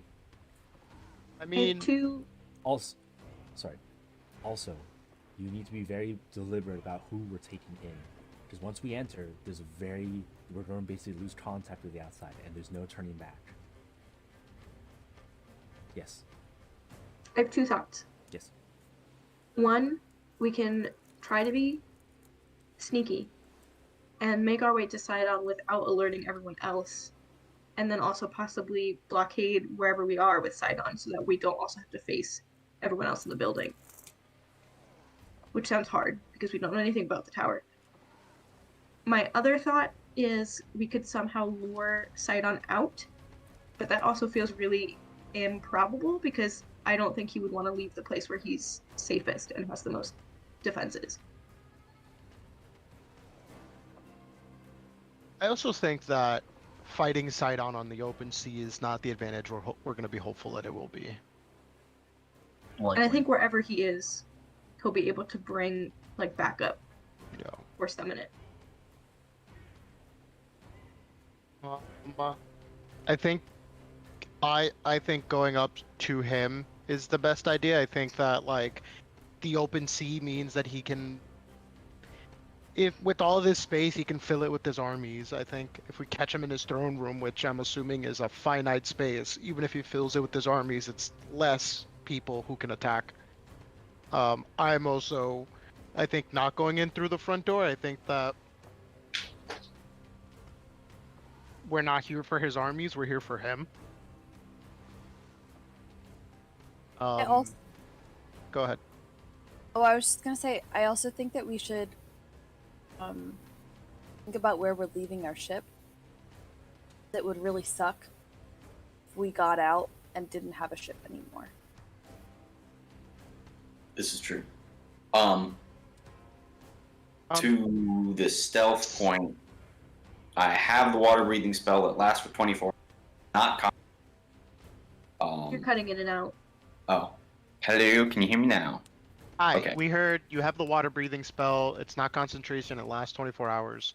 That's pretty much it. If we're trying to, and it's up to 10 people. So if we need to get the party to the tower underwater, we can, without having to surface for air, and the chances of us being detected are less because we'd be underwater.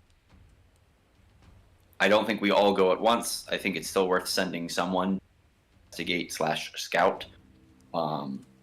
Definitely. But 24 hours is a pretty significant amount of time, and I think I think that'll be helpful.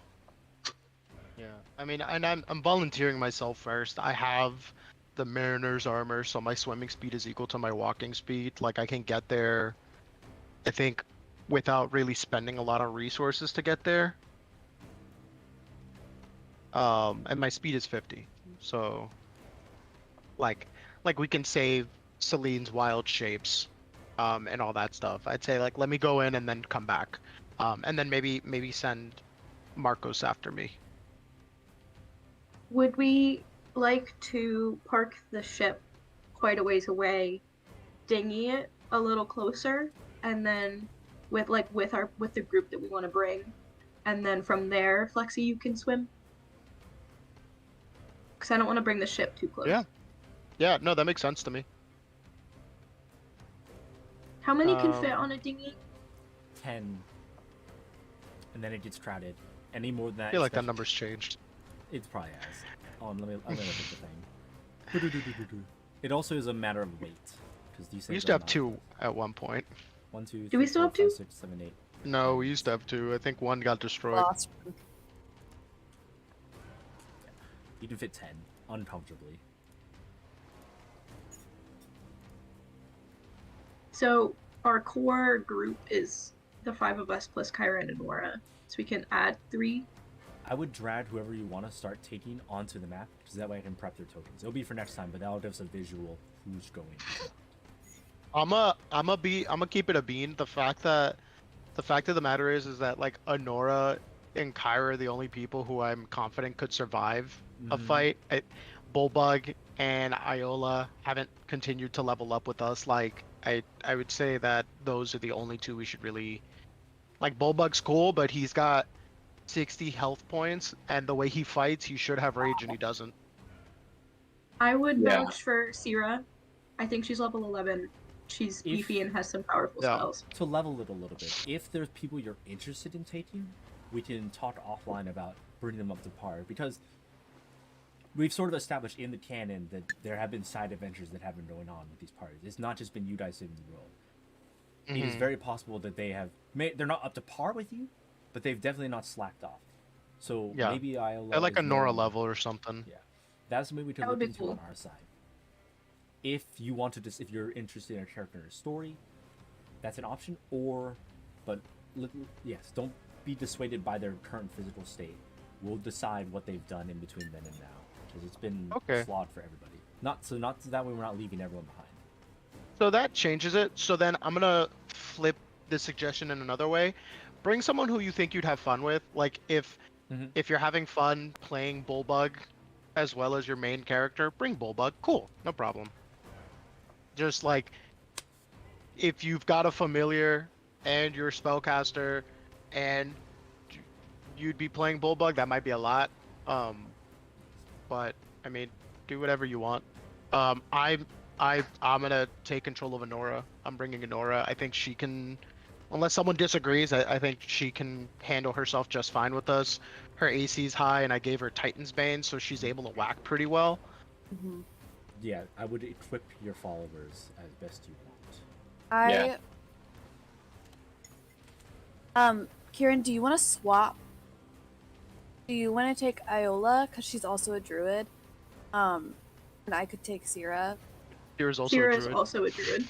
Oh my god! I also like, because I've played as Sierra like for a bit. I have an understanding ish of her abilities, and she's a Say lot. no more. That's fine. I just like just now. I have no idea what's going on with Iola. Now, I I'm out, comfortable with druids. I love druids. If you want Honora, I can take Iola. Nora swaps, right? Yeah, Nora's easy. She has high strength. She has high AC.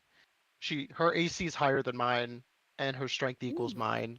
So she's in a pretty good position. And I don't even use her to her full like she's got a subclass on her. It would be really cool if we had a medic ship. May I humbly suggest Lorius? Glorious? I'm I kidding. mean, no, I mean he's a bard. Like bards have awesome, especially if you level them up to match like what level is Honora? 9? Like 9 I would don't be know your if- NPCs level. I would Yeah. basically retrading their NPCs as a character sheet to balance them out. Yeah. Dean, to offload some of that, like I can create Iola. Like I can create her. I can do her character stuff. So you're not doing. If that's what 5 you want to do, character that's sheets. perfectly fine. Yeah, I'm comfortable with druid, so I'm happy doing that. There is no merfolk, so it would kind of have to be a guess as to creation. But or at least I But don't at least have the that. class. But like the class stuff I can do. Mhm. And I can type in the merfolk stuff. I don't think it'll be. Does she have dark vision? Like it won't be much. Yeah. I'm assuming. You could also go off of like the Triton. That would work. Triton stat, as that is. So Yeah. for the time being, put your characters down at the bottom. I'm gonna as you organize it by your player on top, and then anyone who's your follower or summon below you. So that way we can annotate who is what, Okay. like a visual representation. What's the deal with Phosphorus then? Does Counts as a follower. He's yours. sure. I don't know. I don't know if being Phosphorus up to level is something you can do because Not for it's Phosphorus. probably sure. The issue with me bringing Phosphorus, the reason I don't bring Phosphorus along on most stuff is that Phosphorus only has 16 hit, so she Yeah. gets one shot by everything. And Yeah. if Phosphorus dies and I cannot recover her body, I die in 24 hours. Shit. So This is a newborn baby dragon. It's less than a month Yeah. old. Yeah. Babby. Abby. Need a training montage her. I was just thinking that. okay. Can we Rocky her? You have Look, 13 once I days hit to the level, end of the world.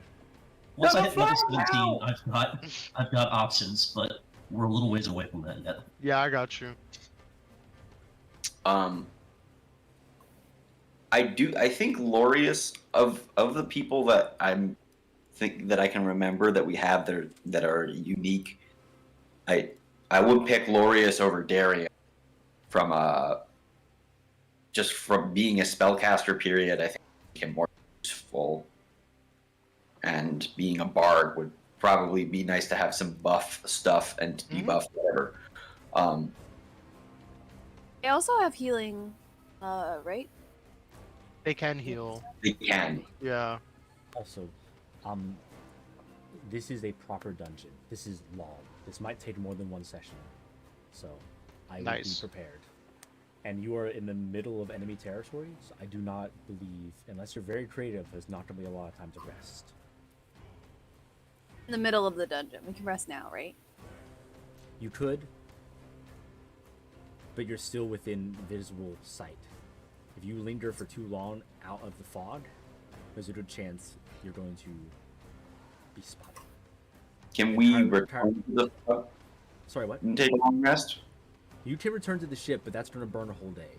Because you're going to have to, once you exit the fog, you're going to have to try to navigate back to the tower. That's the problem. Which means, depending on how expedient you are, it's going to take 1 to 3 days, depending on how good it is. Because once you leave the area, the sea basically changes. I'm Right. talking before we go in. Mm-hmm. We can rest. Right. Well, yeah. Dean's saying we have two options. We can either stay within range and rest, or we can leave and rest, but then it'll take days off the clock. Wait, so we haven't long rested between Kraken and now? No. Because as soon as the Kraken fight was over, you basically were in range of the ship. I'd say let's just take a day. We came here with like with 10 days. We'll have like what, 10 days left. I'd say take a day, prep. Yeah. Agreed. The training montages with all of these people to be like, hey, let's get you up to speed. Let's start at 100. Yeah. I would feel the same way. Mind you, you have no law on that tower is actually going to take the climb. It's one solid thing, but that is 1,500 feet, and you have no idea of the layout. Yeah, It could be but an like elevator, it could be stairs. yeah, but I'd rather like everybody have all of their Yeah. all of Like their exactly. Like we could be in there for a while, so I want to go in 100%. Yeah. I think 10 days is, even if there's how many different levels, so to speak, that we even if it's a day per level, we'll still get to the throne before the end. Yeah. So if it Yeah, takes I a day just per if it takes a day per level and we can't sleep in between, we're going to be exhausted to the point of losing fight immediately versus die off. So we have to get up there in a reasonable amount of time. Yeah. That's a good point. We've lost already. I guess that's a good point. Like the little we lost, like or we we can generate the little we lost now, or maybe try to long rest later, halfway through or something. My vote is for heading back out to the fog, getting a long rest, and then coming right back. Yeah. Spend a day or two on that. Agree. Alright, I also so would think- love to. I'd love to look at my spells and maybe swap out spells. Mm-hmm. Can I'm want to say first that I am expecting the answer to be no. Can Morgan teach Honora some like fun fighting styles to like interrupt the key and like give her a bonus on her attacks? In one day, probably not. You can give her some pointers, but to master key is something that takes. Oh, I'm not saying I'm gonna help her master the key. I'm saying I'm like, if you hit them here, it interrupts the key, and then you can like do your regular attack. Okay, well, let's talk that piece because I think that's possible. We'll see.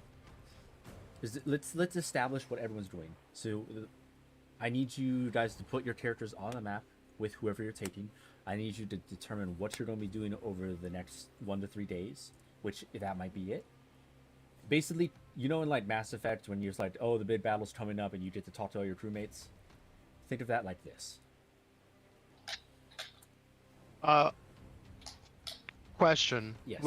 I thought it was just 1 day. Where did I miss something? If you enter the fog, I need you, whoever's steering the ship, to make a navigation check to make sure you don't get lost, because you're exiting the radius of the island and being at the mercy of the ocean.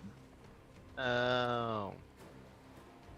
So you're either basically, it's like traveling to a whole new island, except you're close enough that you can finagle it. But the way the world works once you cross the ocean is it gets weird. Islands shift. The stars are the only way you can reliably track, or the Anthroptera. So, then I have an alternate suggestion. Then, I'm happy to do navigation checks for just to stay a day away, but I think we can also enter in through the basement, bust in, kill whatever's there, and then if we want, sleep within the tower. Thoughts? Does anyone hate that idea? I'm worried of losing more than a day. That's if Sidon doesn't have an army ready to descend into the basement to come fight us and prevent us from taking any rest whatsoever. Is there anybody not coming with us that we're leaving? So, you have your one dinghy, you have people who can fly, who can swim. It's up to you how you want to get there. You can take the entire crew if you want to and just park the ship at the front. I meant more like Morgan is fine, like hit points wise. If she can like take a 20-minute cat nap. And so well, and I'm assuming that like while because the Kraken encounter was in the middle of it was in the ocean. So I'm assuming it took like a while to get from the ocean to here. Yes and in no. that time. The Kraken was right before you entered the ship. It was literally on the doorsteps of Sidon's place. Oh, I see. You could take a short rest safely, but lingering any longer, Kyra is worried the spotlight is going to find its way to you, eventually. And Ultros is very recognizable. Yeah. Would we be okay with a short rest? We need a long rest, maybe? My HP is pretty good, so I'm chilling. My HP is okay. A long rest would get me my spirit totem back and like a spell slot or two. A long rest would get you. Yeah. Stuff. Okay. A long rest would get me a spell slot, and that would be. Yeah, the 2 rounds of the Kraken fight is the only thing we used, so that's the only thing we've lost since the last long rest. So if everybody is okay going in, like a spell slot down and some hit dice down, we could just short rest and then take on the tower. Oh, Yeah. I get my spirit. I could get my spirit totem back with a short rest. I was surprised. I was like, a long rest. I think Yeah, a long rest was just being overly cautious, like just Yeah. Right. It was the start at up then. Oh, I meant I was surprised that she couldn't get her spirit totem back. my one rage I used comes back on a long rest. That's it. I had 3 more. Yeah, the long draw thing for my great bow per day. So, assuming it takes us more than 1 day to get up, but I We'll didn't. say that the sun is setting. It is evening right now. I used 1 key point, and I get those back after a short rest. okay. I'm fine with doing a short rest from the sounds of it. Not all desperate for stuff. So, I think that sounds okay, and I think we have enough hit dice that if we need to do another while we're in there, or like more than one, we can make it work. cool. So that's been decided. What happens to the ship? Is it gonna go into the fog? So you could reliably hide it in the fog and have it navigate its way back to you after a certain amount of time, or you could risk trying to hide it amidst the wrecks of the ships. Do we have a sense of how difficult that would be? You are standing underneath essentially what would be Sauron's tower with a big ball of light that's scanning the horizon. It's not impossible, but if it takes you days to reach the top of the tower, it gets exponentially more likely that you'll be caught. You know what? I'll say this. I'm, like, worried. Like, what if we need the ship to fight later? I think at the end of the day, if this doesn't succeed, then we'd want the ship and its crew back at Mitros. I think maybe sending the ship back But to then, Mitros. How are we Where gonna does- get? I'm so once the week is up, and the Oath of Peace, either the world ends or it doesn't. If it doesn't end, they come back to pick us up. But Sidon's army is still going to be at Mitros. Like, if they're sitting at Mitros, all they're going to know is that the army invades. Yeah. They don't stop when Sidon's dead. Gotcha. Kyra, So we need to be there. Yeah. Also, Does- we'd be yes. stuck. We'd be stuck on this island. Yeah, and we'd be stuck until they could come pick us up. So it would be like it. I don't think the timeline works out because All right. the army is still going to invade.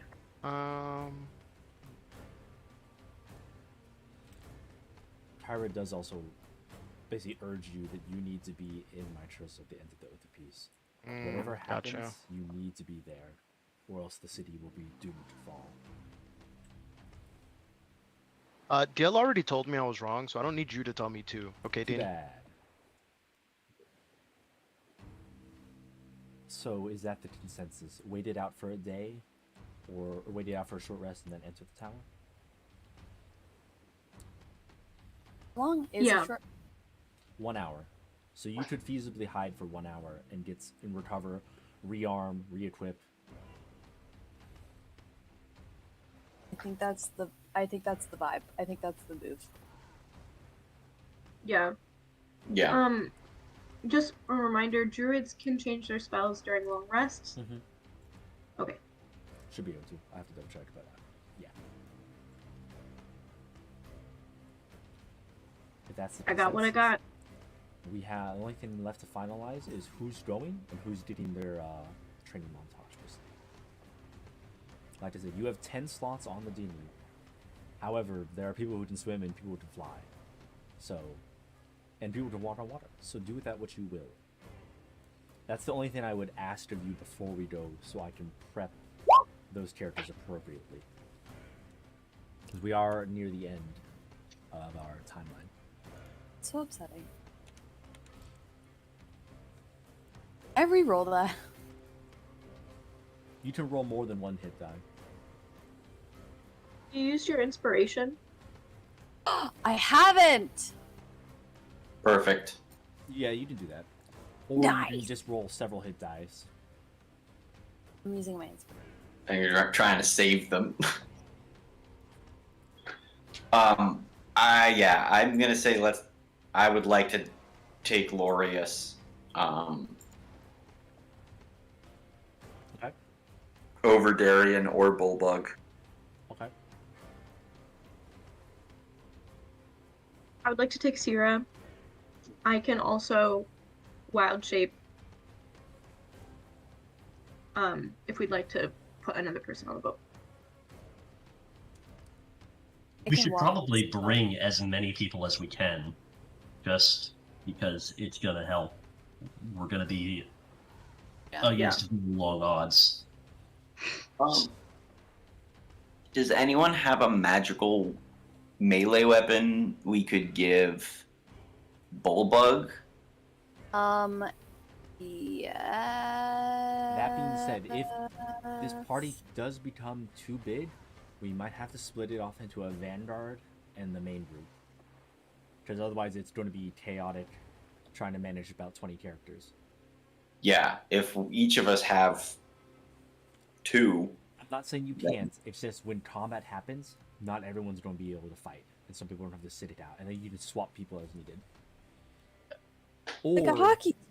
Or like a hockey team. Or this might turn into an A and B party, depending. They can each accomplish separate goals, but that does add a lot. But this is a big tower, and there's a lot of stuff to do. I'm just being blunt with it. They're leveling the playing field with you guys. I am going to be forcing combat to move quicker, which does put in some stipulations, because that's going to be a lot of this tower. We will discuss that.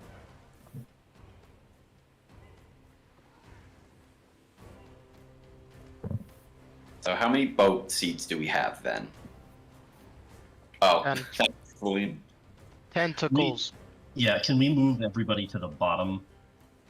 Yeah. Gotcha. That way we're sort of lined up and we see who everybody can control. Who else did we already say we were bringing? Anyone? Leaving? Bringing? Bringing. Bug. Iola. Darien. Are we bringing Darien? We should put her on.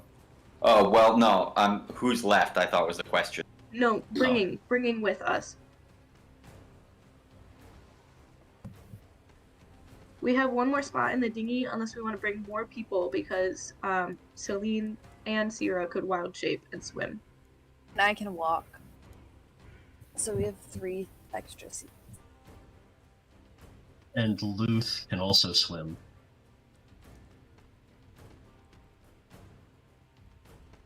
I feel like that's a lot of people.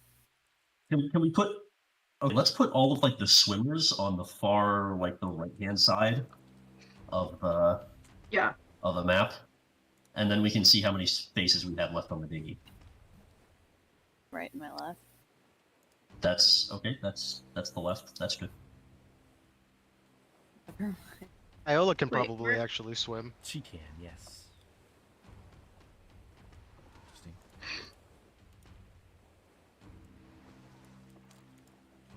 Interesting. Can't move Kyra over. Oh, I'm sorry. Yeah. She's No, no. swimming? Oh. There we go. Okay, so that's...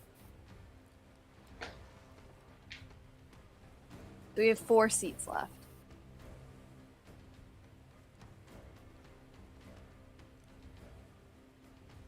I think Arian, from a people management standpoint, this might be a good number. Yes, but I also kind of agree with Dale in that having more manpower when we get into combat might be helpful. I'm thinking about having more like strong whackers because we have a handful of squishy spellcasters. Okay. Brought almost nothing but squishy spellcasters. So what if Yeah, like Darius and Bulldog come with? I was thinking that too, and Wouldn't they would be Bulldog- easy to manage. Arian? Darian, Bulldog? yeah, sorry. Yeah, Darian theoretically could be a lot less squishy with a bit of a boost. Do we want to swap out Iola since we already have that's 3 druids, and then we can swap out Iola instead for not a spellcaster? I think we can. I think that the wild shape might be helpful. The extra wild shape might be helpful. Mm-hmm. So, of the people I see on the ship, you do have Steros, you do have Nessa the Centaur. The gods are off limits. Barbros could go if you wanted, but that does leave the ship without. No. You leave my father alone. You do have the unconscious woman who's still unconscious. Really You useful. leave the unconscious woman alone. Didn't we wake her up? don't I think you we did. woke her up briefly and then she fell back asleep. We He's woke her up, dead, but she didn't she's remember dead, anything about. She's dead. Yeah. She's dead. Yeah, she is awake. Yeah. I think That's cool. I think Steros might he's beefy. The problem with Steros is that he's really big. Yeah. He's gonna take up a lot of space on the boat. You could Can just we walk. How deep is the water? Can you just step? give up like 2 boat seats for Steros? I need to give up Yes. 4. You might have to give him 4. He is the size of a Gaiden, and he's also heavy. He a strong swimmer?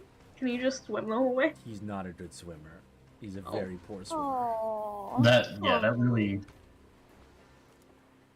really takes us. That uses up. with what's Honora made. also has a dragon that I think we never decided the name upon. Oh yeah. She's Yeah, but also technically baby. a junior dragon lord. Also baby 16 health dragon is gonna be a bit brutal. You can tuck her in. I have a bow. I have a magical bow I can give Darian that'll make her not have. I Nothing. think Darian might be a good choice if we want beefier people. Dude. I think I'm- Bullbug would be a good choice too to that end. I agree, but I would be. I don't know if we have an item to give him, and without a magical item, I'm worried that he's not going to be successful. I think I have one. I don't know if it counts. I still have the Staff of Thunder and Lightning, which can't do the fun Thunder and Lightning anymore, but is still up. I think we said it's still counted as magical, even though, or maybe I'm wrong. All of its magic of that item was consumed is now a normal quarterstaff. I can Oh, give him quarterstaff. I have a luck blade.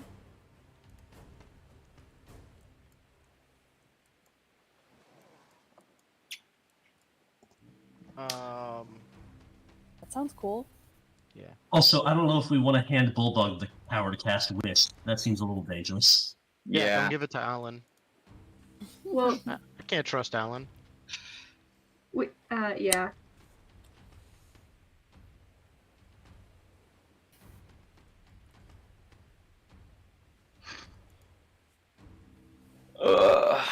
What are you still debating? We are a little over time, so if you have to go, I'm not gonna. Don't keep yourself to it. But I know some of you have hard limits. Yeah, I'm gonna go because I have. If I'm not, let me know if I'm getting another character that's not Iola. I'm happy to whatever, but I'm assuming that I'm gonna bring Iola to level 9, right? You Level can 9. Bring Niall to level 9. Cool. So I'm gonna assume that I'm gonna do that. Let me generate you a quick character somewhere. and then Yeah, you- I'm gonna log off for now. Anyways, you don't have to do it now. You can do it later. Goodbye. Bye, y'all. This was a good session. Bye. Have fun. We are not playing next week. So I'm gonna end the stream for stream purposes. Goodbye. Fuck you, Goodbye. stream. and Next week we're demonetized. down 2 people, right? Yes.